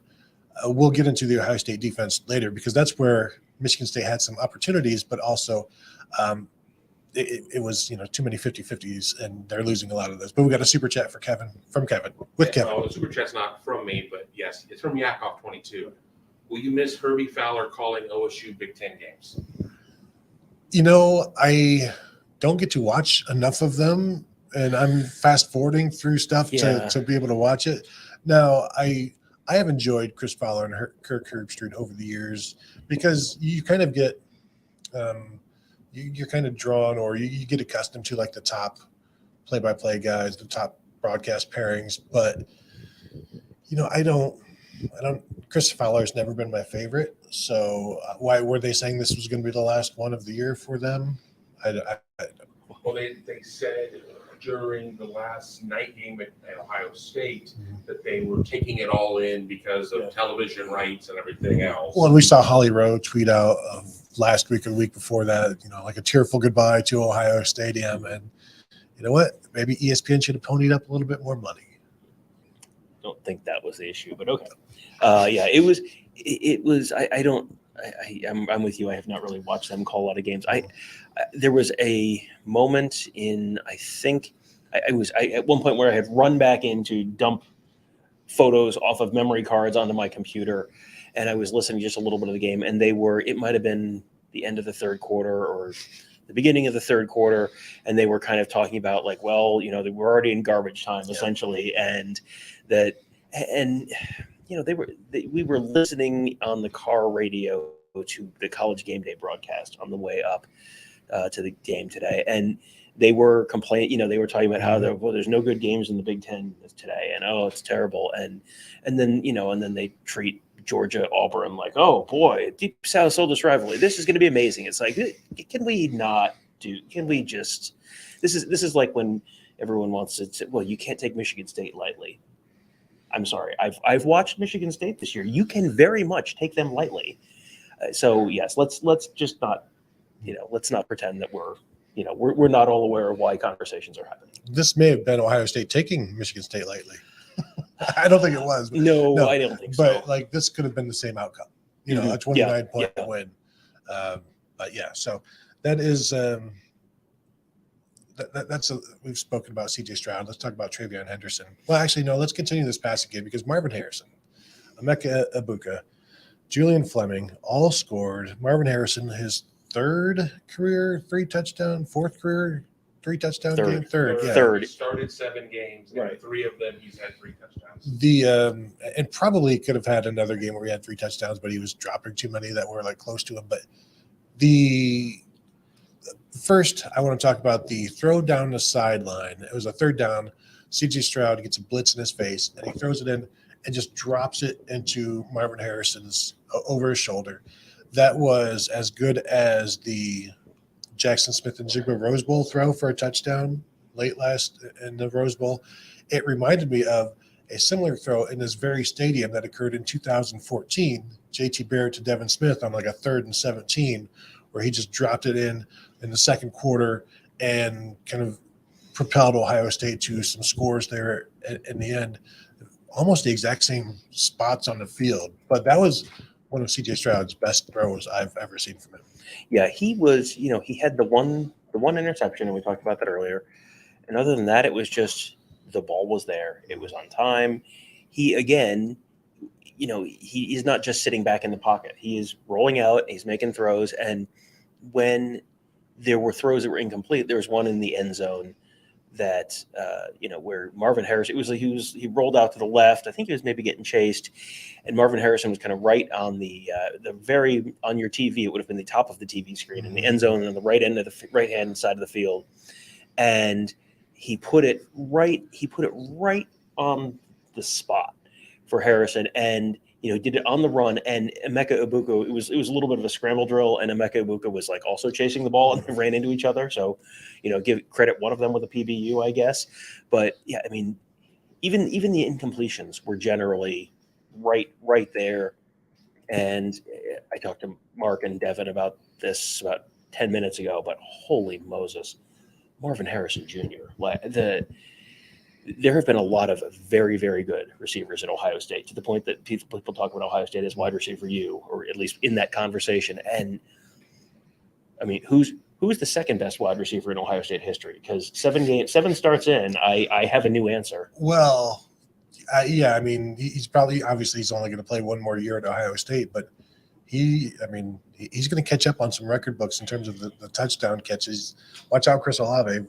Like, I wonder right now, and we could figure this out, not right now during the show, but where would Marvin Harrison rank right now in Ohio State history in all-time touchdown catches, starting from like 2000 and back?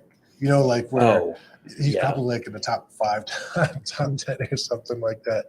But his last touchdown, the one that was like a back shoulder, or actually like a back heel, because it was so low, and he jumped up and reached down and caught it at his ankles.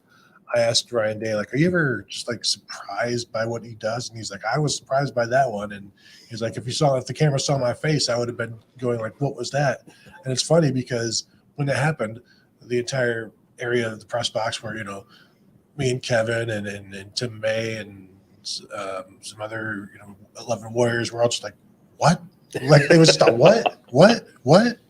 You know, and that was about the only reaction that you could have for that catch, because it's like, yeah, you know, well, it was a nice effort, but then you like see the ball still in his left hand or right hand, and you're like, did that? It did. Yeah. It really happened. Yeah, the absolutely completely insane catches are starting to feel a little routine. I mean, like you just sort of expect them to catch everything. And Mel Tucker was asked about all sort, you know, basically like, so what do you do? What do you do about like if you've got a quarterback like that and you got wide receivers like that? Like what are you supposed to do? And you know, I don't think he's the person to ask, because he has very clearly had no answers on that front for 2 years now. So it you know, it just every week you get in these visiting or the, you know, the opposing coach press conference after the game. It's just every week they're either literally shaking their heads as they talk about the Ohio State offense, or you can hear them in, you know, you can hear in their voice the tone of, you know, shaking my head, because what are you supposed to do? And I mean, Iowa has a good defense, but Iowa's defense feels like they're probably a little bit like the Wisconsin and Michigan State version, where it's like, well, they've got, you know, they're disciplined and and they'll try and keep stuff in front of them, and that's not necessarily a great matchup. So Penn State, you get Joey Porter Jr. and they got some players there. Got a good safety. Michigan's got a pretty good defense, so maybe there, maybe. I mean, Connor Bazelak was throwing on him today. So well, for all of 10 points. So you know, and we should mention Mike Hart. That sounded. I did not get to see it. I heard about it. It sounded very scary. That's yeah, and I have not heard an update on his condition. The Michigan State player who was carted off, he came back to the stadium. He was fine. He was all good. So that was, you know, Mel Tucker was asked, you know, what are the positives to take from this game? And he mentioned the guy coming back after the game, and that was the end of the list of positives. So Jaden Mangum, the safety, yes, you saw like Ryan Day was one of the first people out. Like you've got the cart there, and Ohio State's team is over, you know, jogging and stuff, trying to stay loose, and Ryan Day comes like walking to see, you know, after a few minutes, he came and walked over to see how things are going. And I think Mel Tucker said something to him at one point. Then you see, I think CJ Stroud came over, and then Travion Henderson came over and was, you know, dapped him up. And so that was good to see. And then to see them talking to him, you feel like, okay, this could have been much worse. The cart went right past me on the way off the field, and he was talking, and he put, you know, give the thumbs up and all that kind of stuff. So Super chat from Jordan Kapler. Would it be so embarrassing if you brought a wagon to a football game and never got to ride on the field? I think he's talking about Texas OU. Oh yeah. You pack all that stuff up. You take it from Norman all the way to Dallas, and it just sits there. That's like you know, if you pack up the Purdue train and it just sits there. Boy, oh boy. Oklahoma is in a bad way. Now they were without their starting quarterback, but however, like Dylan Gabriel's not going to be there forever. You've got to figure something else out. And I don't think Brent Venables can exist in the transfer portal. But I also don't. I'm not. He does nothing for me as a head coach, and really, when we got to experience him as a defensive coordinator, he really did nothing for me in person either. Super chat. Another one from Big Boy. What did that Trey truck stick sound like in the stadium? He was running tough. What did the Travion Henderson truck stick sound like in the stadium? He played this game with purpose, and talking to some people, it's like I felt like, even talking to you before the game during the pregame show, feels like I thought he wanted to remind people I am still here. Mhm. And I love mine. You love mine. Everybody loves mine. But also, it's okay to still love Travion Henderson. Yeah, and there was at least one, maybe two of his runs where you kind of got that like, oh, kind of like involuntary response from the crowd. You heard that once or twice on his runs. He was running tough. And what's interesting is you think of Mayan Williams. We talked last week about how you think of Mayan Williams as, the thunder, but he can make you miss in the hole. And you saw that a couple times last week. Right? There was one point there were two Rutgers guys in the hole and he made them both miss. It was like, that's not what you think of as Mayan Williams. Travion Henderson is supposed to be the lightning. He's supposed to be the little fast dude who zips around and just avoids contact. And he was running tough. He was running through some people today. That was a very, very impressive performance from Travion Henderson. And this is an Ohio State team that has been far from a complete team at any point this season, really. I mean, they just have not been healthy. And to see all the individual pieces performing, you start thinking, boy, can you imagine what this team would be if they had Mayan Williams and Travion Henderson together, and they had Marvin Harrison, and they also had Jackson Smith-Njigba and Julian Fleming and Emeka Egbuka. I mean, and we should talk about Julian Fleming too, because Julian Fleming, I mean, it's such a nice story that it's happening. It's really happening for him now. He had that nice touchdown catch and run. You're now seeing it. Like, we've heard about it for so long. It's nice that this is the year you're finally seeing it. And Tony, speaking of nice stories, yes, G. Scott Jr. Hallelujah! It happened. It felt for weeks and weeks and weeks like this is gonna happen. It's gonna happen. It's gonna happen. And I don't know if they showed this on TV or not, but when he went to the sideline, that is about as excited as I have seen an Ohio State sideline for an individual player. That it wasn't, this was a huge score in the game. You just scored a touchdown to take the lead on Michigan in the final minutes.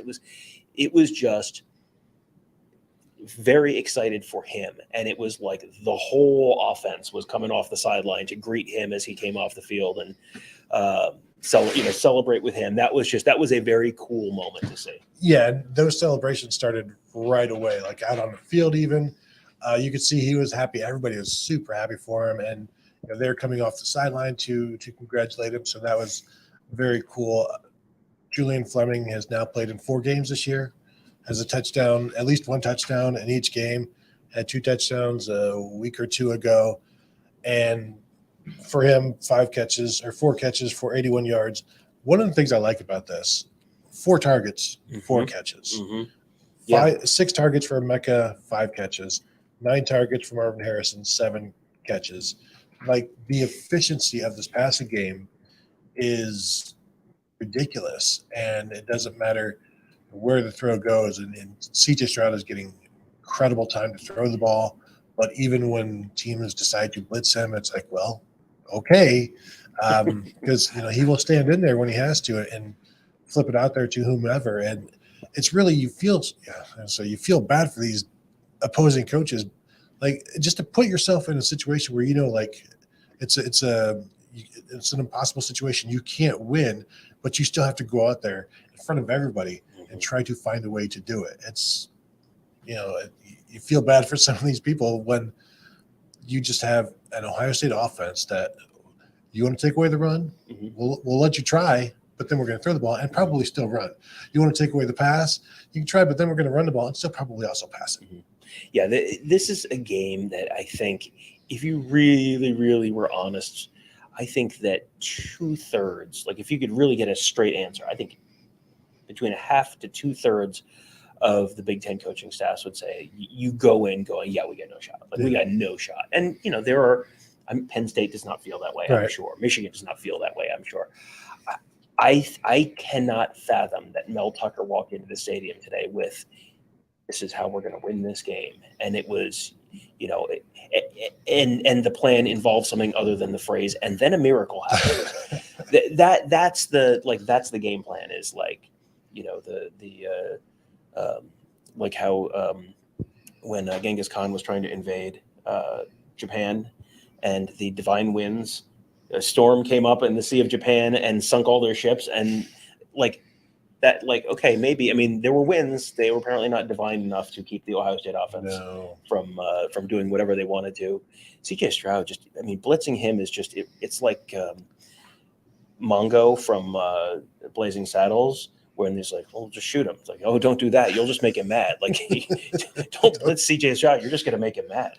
But it's true though. And then you look at disappointing. Cade Stover only 3 catches for 6 yards. I hope everything's okay there. You know, this is the year of the tight end. I get concerned there. But you look at what this offense is going to be returning likely against Iowa, Jackson Smith and Jigba and Mayan Williams. You hope, like, as coaches, you would hope like Ryan Day and Kevin Wilson, we've got all these things we can do. And it's like you've lost your identity because you tried to do all of these things. Mm-hmm. And so the key is going to be, no, we're just going to continue to do what we do, but then add a couple more guys into it. It's just you're not basing the meal around this is the pepper of Jackson Smith and Jigba. It's like we're going to have a pepper dish. No, nobody wants a pepper dish. You're just going to put pepper in the dish, the same dish you've been cooking every night. You sprinkle them in, and it's just the ability of all of these guys. They've been working really well in terms of the consistency and the usage, and you're not feeling like anybody's being ignored and nobody's being overused. And now snaps are going to get even harder to come by for for Julian Fleming, perhaps, where he's scoring a touchdown every week. Now the next time you see him, maybe he's not out there as much, but I don't think any of these guys care. And that's really the key. Yeah. And I think that's one of those things where you can accomplish great stuff if you don't care who gets the credit, essentially. And they have so many different options that, you could have people saying, well, why'd you throw it to G. Scott? I wanted the ball. I wanted to throw it to me. I think the play right before that, Mitch Rossi took a handoff and got tackled at the 1. It's I don't think Mitch Rossi was thinking, well, why didn't they give it to me again? I don't want to throw a touchdown. I think that's very easy to. It's very easy to be good time Charlie when everything is just rolling and it's just everything is coming so easy for them.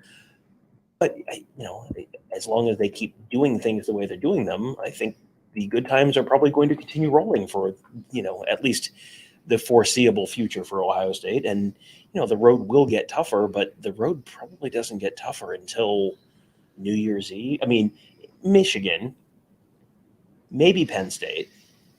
I mean, it's tougher. Who's coming out of it gets tougher, but Nebraska's coming out of the West.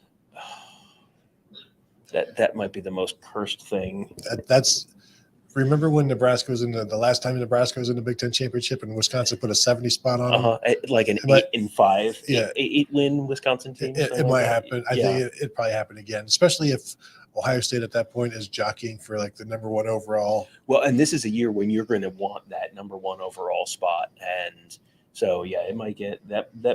You might not see the throttle eased up on quite as early as you did today. Let's talk about this Ohio State defense. Held Michigan State to 7 yards rushing on 20 attempts. Pretty good. Much of that was Mike Hall adjusted. Mike Hall got in there. And we'll get to him. And then 195 yards passing on 17 of 28.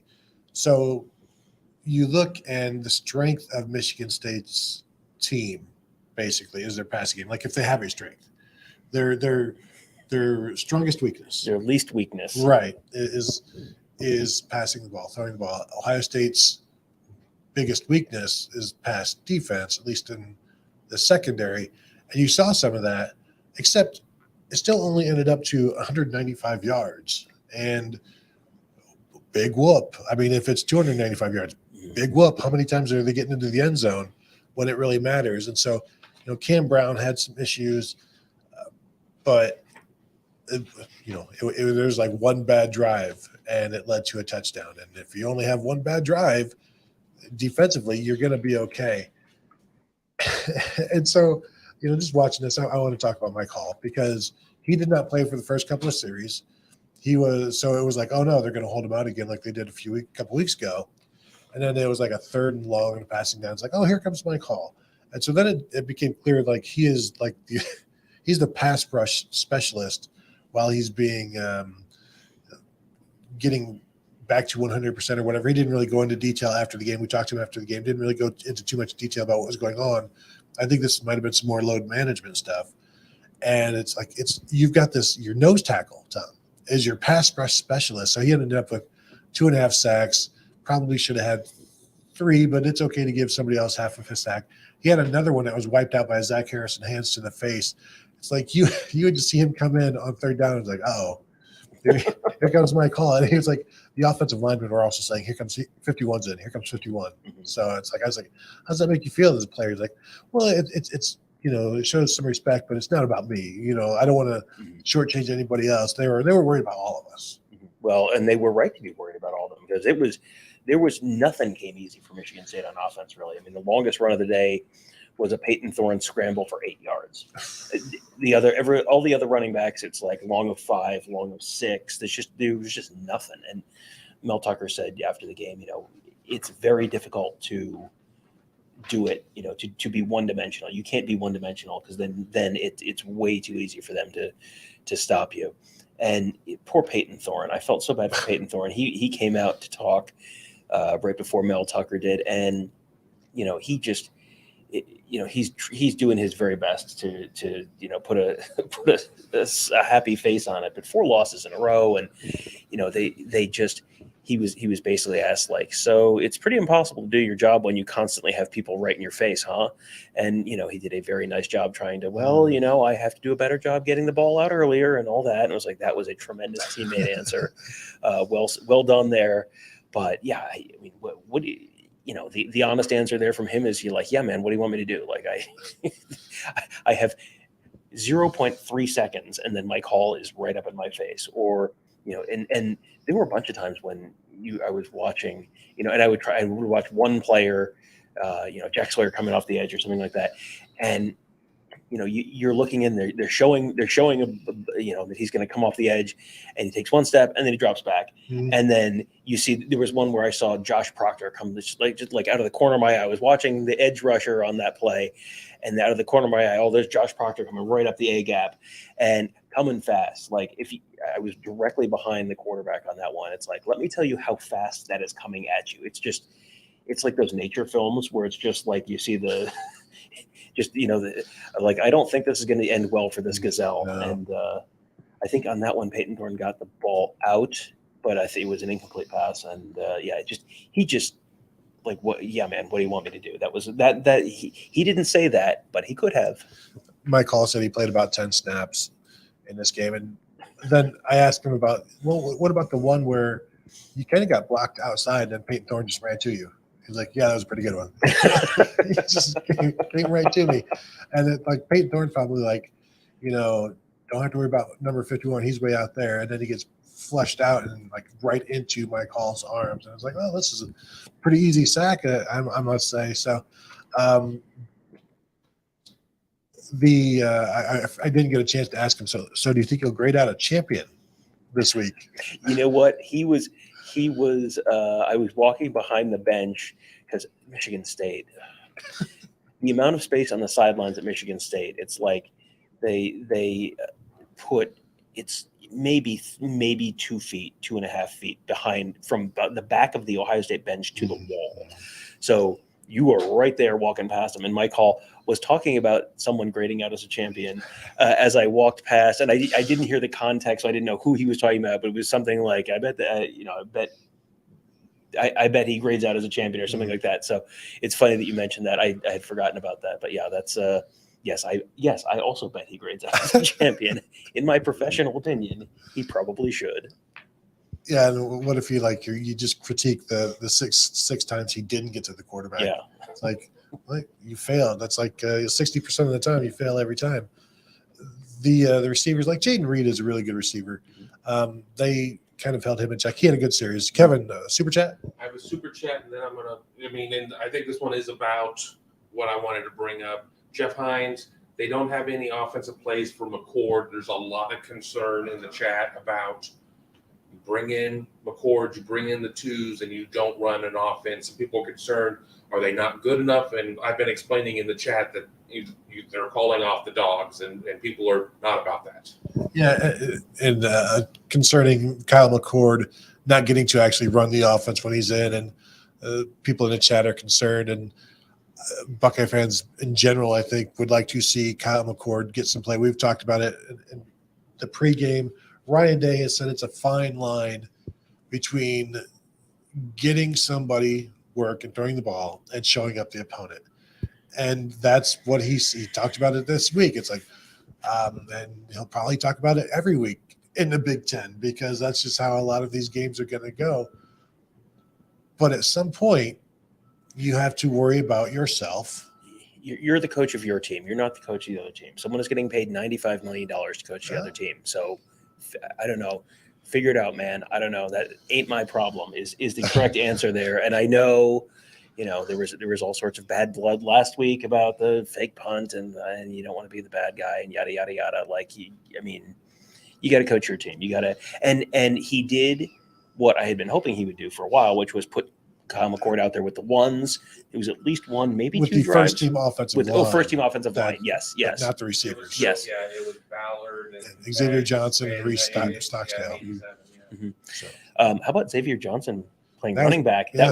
That was pretty cool. That was something we had talked about over the summer. Is like, well, he's been there before, and so maybe as an emergent, break glass in case of emergency. Well, you are pretty much to the emergency portion of the running back depth chart, as at least they were today. Yeah, I like using using Emeka as well. Doing, I like the motion stuff that they show, and really forces the defense to pay attention. And if it makes a defender one step slower, that might be the defender that could have made the tackle on an 80-yard touchdown run. But we had defensive stats up a minute Yeah, ago. sure, I let's was talk gonna about punch those back up, but it was it was just, the defense has just been solid the whole year for the most part. They've just been solid. You haven't had issues with, you have not had big busts on stuff. Like Michigan State had a couple pretty spectacular secondary busts. There we go. 8 tackles for Tommy Eichenberg, 5 for Ronnie Hickman. There was not the tackle numbers there. They had 28 total, 52 total tackles as a team. It just, when your third leading tackler has 3 tackles, that tells me you are getting off the field. And you're getting off the field, but you're getting off the field and you're controlling the game to a point where those tackles are getting spread out among the first team and the second team and the third team. And you just saw a lot. All right, we got a super chat here. If you two tie on predictions, Mojo Ryzen wants to know, thanks for the entertainment, guys. If you two tie on predictions, does Kevin get the cot? we should coordinate that. We should coordinate that. I figured the tiebreaker was who got closer to the final score, which would have been this guy. Well, first time I was only off by 3 points, I think. 49. I had 49-17, I believe, and it was No. 49-20, which is that's pretty close, Tony. Pretty good. That's 2 weeks in a row. It's been pretty close. we all did pretty good. Let's all pat ourselves on the back and just appreciate the competition, the healthy competition, and the fact that, it was just it's an honor to compete. And I like that suggestion a lot better than the suggestion from someone on Twitter who I think I saw it like an hour after it was made, that if a bold prediction is you get it on the first carry of the game, the first play of the game, that it should count for double. No. We can revisit that if that happens for me, but right now, no. I say no. The ruling has been handed down. Ohio State, they were 5 of 11 on third downs, and Michigan State, as I'm looking forward again here, was not 3 of 11. I mean, you know what? That's not terrible, but yeah. And I mean the 3 penalties. The first half drive chart was just, 7 plays, 80 yards, and then you have the pick six. Yeah. 3 plays, 75 yards, 8 plays, 98 yards. Like that is, this goes right back to what we were talking about earlier, where how would you like us to beat you is kind of what Ohio State is saying to people. Because, you have the 3 plays, 75 yards, 875, 991. It's like, would you like us to score on a very quick touchdown, or would you like us to score on a little bit more deliberate drive where you're picking up a bunch of first downs? It's the ending is the same, but it's like you get to choose how you get executed. It's like, well, I would prefer not to. It's like, well, no, sorry, you have been sentenced. You have been sentenced to play the Ohio State offense. So, but you get to choose. Yeah. Three drives of over 90 yards in the first half. I wonder how many 90-yard touchdown drives does a team have in a season, and how many times have they had 3.5? I'm thinking it's not very often, but I mean that's video game stuff. That's what we've all done with the video games. Like I'm going to take this kickoff return back to my own one so that I can get 99 yards of offense. And Ohio State is kind of doing that. And it's like, oh, you want to Michigan State did a great job of punting. You want to pin them at the 7, pin them at the 2, whatever, dude. All right. So now you can just, Tony, if you need to go take a break, I have 15 minutes on Mel Tucker punting on the plus 38-yard line. My brother in Christ, have you watched your defense play this offense at any point in the last 2 years? Are you, for your $95 million salary, are you I understand you want to graduate players and you want to have a good culture and all that kind of stuff. I feel like the $95 million was a little bit of parlaying the LSU, quote unquote interest, but a lot more because you won football games last year. It feels like winning football games is kind of the ultimate goal here. Am I wrong on anything I've said so far? No. Okay. So if you're going to try and win football games and you're looking at a defense that has not stopped the Ohio State offense at any point, really, you had the 1 pick 6 and that's it. What good does 30 additional yards of field position provide you, Tony? Because I feel like the answer is not much. And when we're talking about 3 90-yard drives in the first half, it feels like you probably need to stop punting. And you probably need to, and people were like, well, I posted something on Twitter and people were like, well, it's 4th and 13. It's like, yes, I can see the scoreboard from where I am. Guess what? Doesn't matter. Like here is your decision matrix there. Okay. What is more likely that we pick up this 4th and 13, which the odds of for 4th and 15 is it's like 10% or so. It's kind of essentially in the neighborhood of recovering an onside kick. So it's 10%, something like that. What are the odds that you stop the Ohio State, that the 30 additional yards of field position you're gaining there make a material difference in whether Ohio State scores a touchdown or not? Because I feel like the odds there are pretty close to 0%. So you probably need to play to win. And that means you need to go for it sometimes. And you need to go for it. There was a 4th and 4 at their own 42, maybe something like that at one point, which was like, yeah, you just got to go for it. Like, guess what? You're going to give them the ball. If you don't get it and you're giving the ball, it's like, well, that's too bad. They were a short field. It doesn't matter. The length of the field does not matter when you are playing this Ohio State offense and you have a defense like that. And when you score touchdowns, you need to kick it on. You need to try and steal a possession. You need to kick it onside. You're supposed to be trying to win the game. You're not supposed to be trying to keep, oh, well, we only lost by 29 this year after we lost by 49 last year, so this is real progress. Like, no, come on. Play to win the game. You're getting paid $95 million. Try to win the game. But that's not what the coaching book says. You have $95 million. Buy a better book. Why not write your own?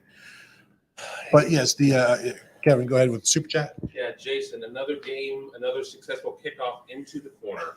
That was the first kickoff of the game, wasn't it? Yeah, it was. It just like duck hooked it. It wasn't right. I mean, you're exactly right. It didn't go out of bounds at the 2. It was like it looked like one of my drives. Yeah. If I was Jaden Fielding, I would go back to Ryan Day.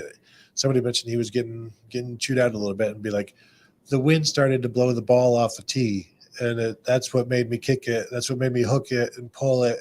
That's not my fault. It's windy down here. You can feel the wind. Like, put your hand on. You can feel the wind, right, Coach? And be like that. And then he would also say, Jaden would be like, whatever you do, don't look at this on film, though. Like, don't try to prove me wrong. Just trust me. What, you don't trust me? Am I not trustworthy? Yeah, Ohio State feels like they're just a little too cute by half on kickoffs. Like, just ball through the end zone. Just kick the ball through the end zone. Just especially why don't you just kick the ball through the end zone? Because they get it to 25. You actually have a defense this year, so this is a new and exciting thing. You have an actual defense of football players and coaches this year. So make them go 75 yards. Yeah. Because if they go less than 75 yards, they're getting at most 3 points. And guess what? Guess what's not helping you that much against an Ohio State offense this year? Getting 3 points on offense. Yeah, and really 75 yards for this Michigan State offense today would have been like 85 yards that they were that they were trying to pin them at the 15 for.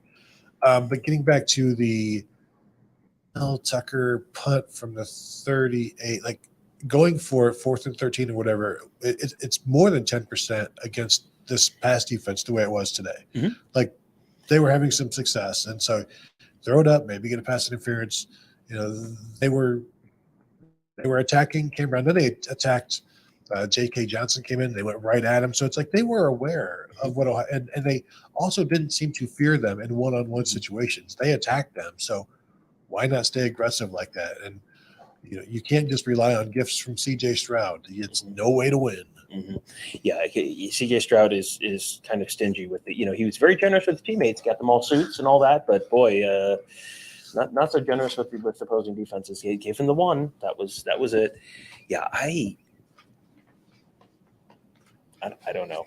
I'm college football coaches flummox me a little bit. You know, they're not supposed to win, so they don't have to do anything too crazy. And really, one of my things about coaches is some of the coaches, especially the older coaches and the old school coaches, want fewer decisions. That's why so many coaches were adamantly against the NFL going to a 2-point conversion, because they didn't want to have more choices to make. And that's what they would prefer, to just keep things level and fewer decisions. Kevin. Tom. Fort Worth Buckeye, very generous super chat. Thank you so much. This is my contribution. Each of you getting your own room wherever you stay near State College. P.S. Mets up 2-1, Tom. Well, enough baseball talk. Let's talk hotels. It was a very generous super chat. So you don't Yeah. have to talk about Thank you very much. Still, though, even if we each get our own hotel room, whoever loses bold predictions has to sleep on the count of shame. I mean, that's you just, and that bed better be left tucked in. Like there better be no signs of sleeping on it. You can throw your luggage on it, Tom. But again, it will be the kind of shame. And you know what? I may even, I have to say, I'll take the Michigan sheets home. I'll wash them, bring them back. I may or may not dry them. I may wash them and just like put them right back in the bag. There are people working. Why does this smell like a hockey bag? Well, yeah, it's and one thing that I think we do need to mention here, and I don't think I've talked about this on this show. I think we talked a little earlier, but Mel Tucker did talk about the fact that Jaden Reed, their wide receiver, was very much better this week. He's been coming back from the injury, and he was their leading receiver during the course of the game. Good. And he is very good, and he's finally healthy. So you know, you look at his numbers, and it's like, wow, he put up much bigger numbers this week than he has against most other teams. Part of that is he's finally getting healthy, so that's part of it as well. Kev. Our super chat contributor wanted to make sure you knew it's not Fort Worth, it's Fort Wayne. Fort Wayne. All right. See, That's right. There you go. That's FW. Fort Wayne is a special place in my heart because it's almost Northwest Ohio. It is very close to Northwest Ohio. We could actually theoretically, we're not going to because we are driving home tonight, but we theoretically could go home via Fort Wayne. We could. We have before from places like Chicago, and Google will send us through some Fort Wayne rather than down to 70. Fort Wayne, tremendous television stations there. Channel 55 back in the day. Watched the Bears on Sunday. Watched wrestling back in late Saturday nights as a kid. Tremendous television station. Noted. Also got to see the Harlem Globetrotters in Fort Wayne when I was a kid. Fantastic show. Have you ever heard of them? Yes. That's right. You're from New York. Yes, but I root for the Washington Generals of baseball. So, yeah. Got another super chat. Tree Buck. Yep. With another generous super chat. Use this to stop at Burger King on the way home. Sorry, Kevin. I have one of the plastic chicken sandwiches that's cooked in the oil with everything else and tastes like fish or whatever.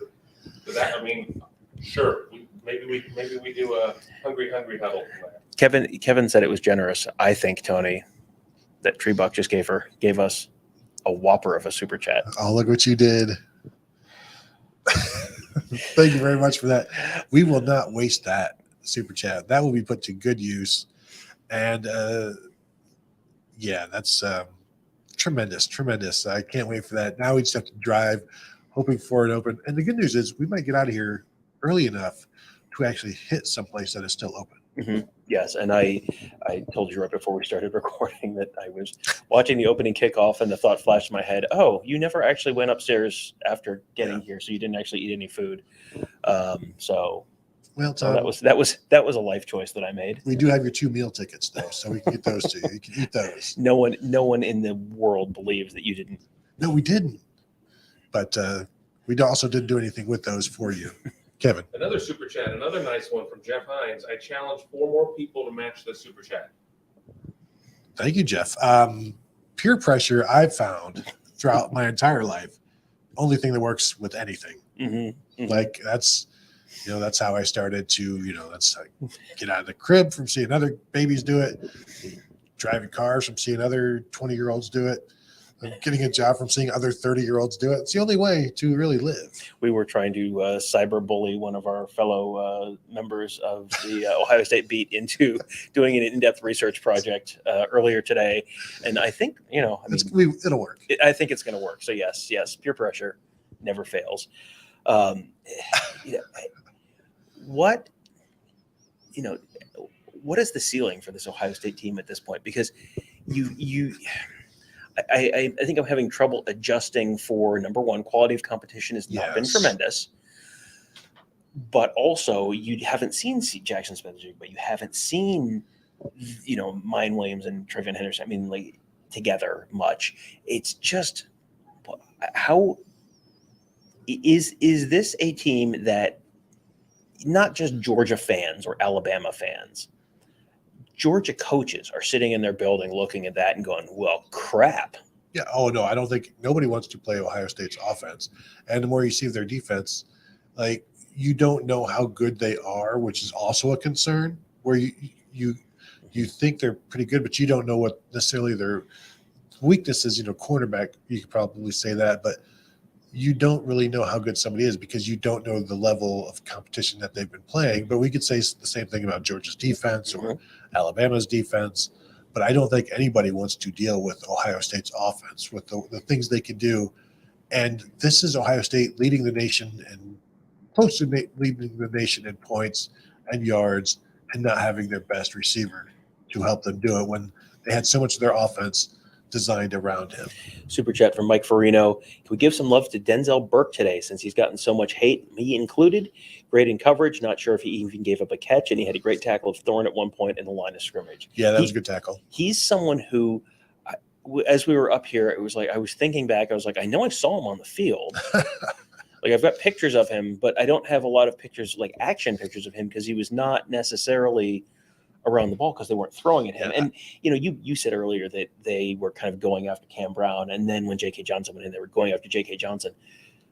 Is that they're avoiding Denzel Burke? Is that or did he was he that good? I am in a terrible position to judge individual player performances unless they are right where the ball is. So I mean, what was your impression? No, I think it's always a good sign when you never see a corner during a game. Like the ball never goes his way. Sean Springs. Right. And so, because that's something that you like, if they don't throw at him for a quarter, but he's getting beaten, they'll start throwing at him in the second quarter. Like I don't think they went after him once. And they go in knowing with an opinion of which guys do we want to go after, who we're going to put Jaden Reed, move him around, get him where we want. And it was pretty clear that they wanted to go after Cam Brown, and they were successful. I think it shows some respect for Denzel Burke, but yeah, when it's like when you never hear a lineman's name or anything like that, they must have been doing pretty good. So we'll see where Denzel Burke grades out as a champion or not, or when we go back and rewatch, pay some attention to him to see how he did. But I assume he was very good because they never tried to go after him. Yeah, and speaking of linemen being good, another very solid day for the Ohio State offensive line. Just 6.2 yards per carry for Henderson, five even for Dallin Hayden, and but one sack. Did he get sacked one once. time? Yeah, I mean that's just kind of been how it has been virtually every game for them. It's they're not running for 17 yards a carry or anything completely insane, but it has just very consistently been 5-6 yards a carry, one sack a game. I think they've given up, was it 4 sacks in 6 games now, something like that. And you're gonna if you give up one sack, and I don't know if they've given up more than one sack in any game. I think it's just been one. If you're going to give up a sack a game, I think you just would have to figure that's probably going to happen. Especially with the way they're long developing pass routes down the field. They take some time because they know their offensive line can hold up, but sometimes they don't. Like if they wanted to just get the ball out of CJ's hands, you'd never sack him.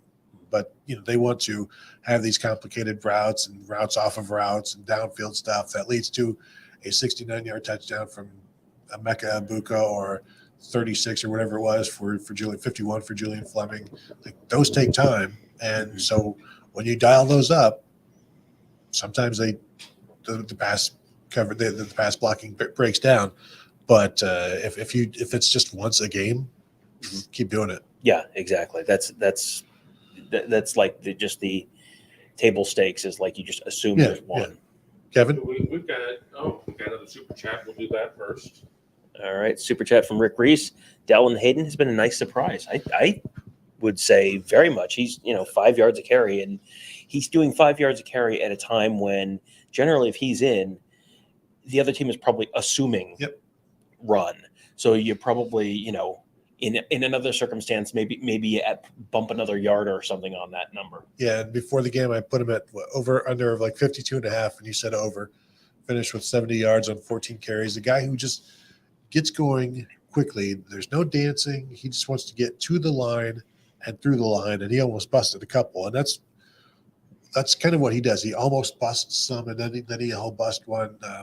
If you give him enough carries, he's going to do something. But yeah, he's been a nice surprise as a late arriving summer enrollee for the Buckeyes. And I think there is a little bit of a question of he's gotten the opportunity, and that's been because of injuries. Yeah, you wonder, is there a freshman wide receiver who could do the freshman wide receiver equivalent of this if they got an opportunity?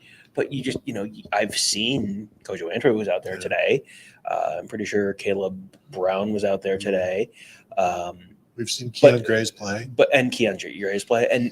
But they're out there running, 10 yards forward and then going back to the line of scrimmage and then running 10 yards forward and going back to the line of scrimmage because they're just, when they're in there, they're just handing the ball off. So, you wonder, is there someone, who I just based on Brian Hartline's recruiting and Brian Hartline's development, I'm going to say that at least one of them would be able to be a contributor on that Dallin Hayden level. They just haven't had the opportunity. Yeah, that opportunity is probably not going to happen without injury because you still have Jaden Ballard, you still have Xavier Johnson. Like it's deeper than they have been in the past, which we knew going in. Kevin, did we have some questions? We do have some questions. Let's go another 10 minutes or so. Got 13. Let's kind of go lightning round. Rapid fire. Boom, boom, boom. Fire. All right. We'll just start up the top.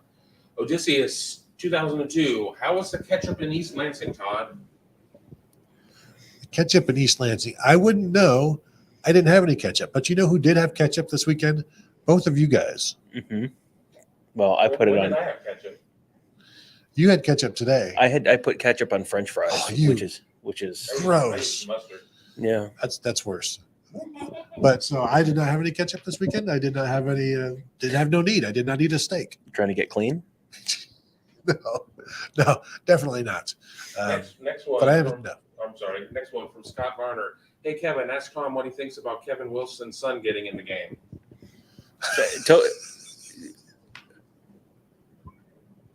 Why? Because it's a Brian Ferentz. Well, yes, but Toby Wilson actually is good at what he does, so it feels like that's not really a great comparison.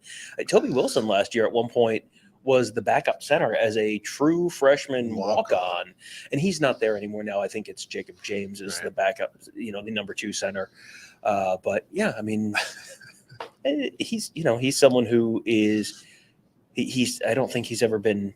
I don't remember bad snaps from him at any point. Like he's better at his job than Brian Ferentz. That's the highest praise that you can give to any person in the world. I don't know that that's true. Kevin. We have 3 questions on the wide receivers. I'll start with this one. More of a statement. Where did it go? Hardy Jens said that Marvin Harrison. I lost the question. But he said that Marvin Harrison is the next Chad Cacio. Marvin Harrison is the next Chad Cascio, catching touchdowns down the middle of the field, wide open with nobody able to defend him. There are some similarities there. But I think Marvin Harrison, ceiling's a little bit higher professionally in football. Chad Cascio was my dentist when I lived in Upper Arlington. That's why I said football, professional football. Like Chad Cascio, probably a better dentist than Marvin Harrison. We don't know. Well, and you got to remember Marvin Harrison, one of my favorite moments from any interviews this year was Marvin Harrison talking about how his mom gets up at 4:30 in the morning every day to go do a personal trainer job, and she loves it, and she really believes that she wants to earn her own money because, her husband's an NFL Hall of Famer. They're doing fine, I'm sure, financially, but she wants to go out there and really earn her own money, and so she's so dedicated. And also, she's a doctor, and it was just like, I'm like, what? So maybe Marvin Harrison Jr. can be an NFL wide receiver and also a dentist. Not bad. I wouldn't doubt him. Kevin. Jonathan asking, is Njigba coming back at all this season? Yes. Yes. Is Jackson Smith and Njigba coming back at all this season? Yes. The plan is for him to be back for Iowa. And they have taken all of this very seriously to get him back in time to ramp up towards the end of the season. So this is now like he's taxiing on the runway, or are they still on the tarmac right now, or are they at the gate? Like where are they in terms of the takeoff for Jackson? You got a week off now. There's certainly. I think the door's closed. You've got your plane on you've got your phone on airplane mode. There's going to be a delay because there's no game next week. But Right. Once they get this plane de-iced, first in line for takeoff. Like they're waiting for Iowa. The gates are closing. Iowa, please get to your gate. The doors are closing. We can't hold this plane forever, Iowa. Yeah, I think he's back next for that game. Mayan is back for that game. As I've said before, it's like when all of the Avengers show up to face Thanos. They're just coming through all of these portals, not the transfer portal, but I think you're going to see the reinforcements come in. Kevin. All right, let's wrap it up this fire a little bit more. Dave Larman. So now is today, who's the number one wide receiver? Marvin Harrison Jr. Next question. I mean, any argument, and I don't. Let me put it this way. I don't think that my answer would be different if Jackson Smith-Njigba had been healthy and playing every single game fully for the last 6 weeks. I can't say you are crazy because I think there are times where Jackson Smith-Njigba can be the complimentary guy that can feed off of other guys. But Marvin Harrison, what do you have, like 3 catches for 18 yards last week? Yes. So he's only had 3 touchdown catches in almost half of his career starts. I mean, what I'm hearing is most of the time he doesn't do it. That's exactly what you're hearing. All right, lightning. Yes. Rick S. wants to know, is soup a meal? No. No, soup is not a meal. Here we go. Hardy Jans, I hope y'all watched College Game Day and made a big wager when Des declared this would be a dogfight because of pride. Desmond said this is going to be a dogfight because of pride. Now, isn't that June? It is. No, and it really is. I got nowhere to go with that time because. So here's the thing about pride and will to win and team spirit and esprit de corps and whatever else. If you can't cover their wide receivers and they have a good quarterback, I can want to win a lot of things. But that doesn't mean that you could line me up against Marvin Harrison Jr. and I could keep him from scoring as many touchdowns as he wanted to. Michigan State, pretty much the same. Yeah, well, and even just attributing that is like hopery and wishery from Desmond. Like, the land of wind and ghosts are going to make this happen. Kevin. Another one from Dave Larman. Curious to hear what the guys feel that the O-line graded out this week.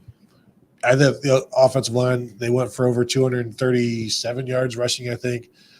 Kept C.J. Stroud pretty clean, just the 1 sack, gave him time to throw the ball down the field. Another outstanding performance. You don't see anybody have a bad day. Like, there's no week like there's no Isaiah Prince having, just a really terrible day. Thayer Munford had issues last year or the year before, whatever it was. But like, there's no like, oh, geez, Paris Johnson's at it again, or Donovan Jackson just can't get out of his own head. There's none of that. So like, it's a strong, consistent unit. One thing I did want to ask, I'm down on the field, so I'm not listening to anything or talking to anyone. What was the deal with Enoch Mahi playing so much? Did Matt Jones play at all? I was trying to remember Matt Jones did play. I think that he, on like a play where Trevion got stuffed, I think he did something wrong, but somebody also said something that he may have gotten dinged up, but then Matt Jones came back in. And then at another point, we saw Enoch in there, so I'm not exactly sure how it all ping-ponged. Okay, yeah. And what was interesting was Enoch Mahi was a game-time decision on the end of the availability report, and then all of a sudden he's in there. It was like, what?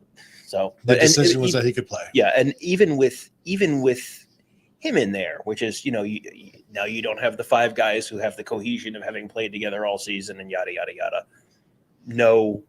No drop off. I was watching him a couple times just to sort of see, and just for a few isolated plays, but he, seemed like he was driving guys off the ball and all that. I have been just very consistently impressed with the offensive line all season. Okay. One more?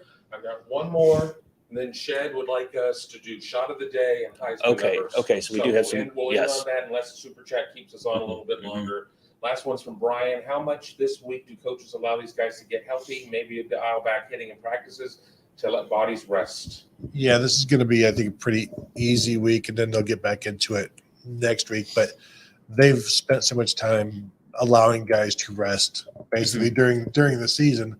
You would expect that to continue this week, where I think players will be, some will be able to go home maybe and just have a couple days to yourself. I'm surprised nobody asked Day.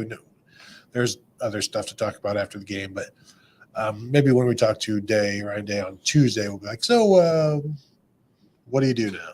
Like, where's everybody at right now? Yeah, and I'm sure there will be some recruiting for the coaches. That'll be probably Brian already said he was going to get out. Like, I think he said that on the radio show. Yeah, so that's there is no downtime during the season. You're just doing different stuff. So do we want to go to our okay? Let's do our shot of the game. It was a very pretty day to shoot photos today. Once the sun peeked out. All right, we're going G Scott. I will boldly. Oh, there we go. There's G Scott. G Scott going up for his first career touchdown. I was on the wrong side of the end zone for this one, and let me tell you, the absolute terror you feel. I was right on it, but the absolute terror you feel as soon as that goalpost shows up in your viewfinder, because I have this one, and then I have goalpost where he's landing, and you just see the goalpost, and then I've got one where him falling in the out of bounds after catching it and getting his foot in. But I mean, man, that you feel so good for him, and it's so nice to see someone who has. We were talking earlier about be team first and not be selfish. I think that what you saw, the outpouring from those guys coming off the sideline to celebrate with him, was a reflection of a whole bunch of people who recognize, hey, this is a guy who came to Ohio State to do one thing, and he was asked to move to a different spot to do something else, and he did it. And he's, not been, he hasn't been starting there. He has, that is a good of the team thing, and didn't transfer. He's from Washington. There's lots of schools closer where I'm sure he could play wide receiver, but he stuck it out, and that's that right there. That's the payoff. That's a cool moment there. Is that the only shot of the day? Apparently. Well, there's one more. There we go. Okay. There's that is Travion Henderson. Once again on the wrong side of the field. We've really got to get with Ryan Day on scoring touchdowns on my side of the field. But yes, and then Marvin Harrison falling into the end zone on that was another long one up the middle. I mean, just very. And then there's there's Julian Fleming. I don't know if you can see it. It was either this one or the one right before that, where you can see Julian Fleming's face, and he's making a face like, "Ooh, I think it's going to happen." And the sun was really good at the one end of the field today, where you could really see facial expressions inside helmets. There's Emeka Egbuka throwing out a little stiff arm. Yeah. Yeah, it was an eventful game. Here's the fun thing about shooting Ohio State football games. If you miss a touchdown, it's okay. Another one's coming in about 5 minutes, so it's fine. Don't go up and go to the bathroom. Don't get a drink. It's just be ready. Heisman stuff? Yeah, yep. So we're going to do a quick check on the Heisman race. CJ Stroud, 1,737 yards passing, 24 touchdowns against 2 interceptions. Caleb Williams, 1,402 and 175 rushing as well, but 11 touchdowns compared to CJ Stroud's 24. They're playing Wazoo right now. Hendon Hooker from Tennessee. He's another guy who's put up impressive numbers, but he's a couple hundred yards behind Stroud and 5 touchdowns behind Stroud. Stetson Bennett, almost identical passing yardage numbers, but 10 touchdowns compared to CJ Stroud's 24. Oh, apparently. Okay, so Bennett did not have a good day today. Bryce Young, they are playing Texas A&M right now. Bryce is not playing, okay. And Blake Corum. Blake Corum had a long run at the very beginning of that Michigan game, like 50 yards. Yeah. And then at halftime, he had 10 carries for 60 yards. It was 9 carries for 10 yards outside of the one long one. I think you kind of got to give him a mulligan there because of the Mike Hart thing. Right. I think that's going to be an important asterisk to put on everything with Michigan, especially the first half of that game. That was, that's a scary situation, and I think you can give Michigan State a little bit of that too with the situation with the safety that got hurt. Who, again, if you're just joining us, Mel Tucker said he was fine. Went to the hospital, got checked out, everything was fine. He actually came back to the stadium after the game, so that was a very positive piece of news. Yeah, indeed it was. But so I guess that will do it for us. I want to thank you all for joining us. Thank you so much for the super chats. That's amazing. Thank you for that. Thank you for the questions. Thanks for spending your Saturday evening with us for however long you did. We appreciate that. If you're watching on YouTube right now and you want to go ahead and if you haven't yet, hit the bell to be notified, subscribe, like, all of that stuff. We do appreciate it. But that will do it for us, for me, for Tom, for Kevin, for all of us at Buckeye Huddle. Thank you for tuning in, and we'll talk to you guys later.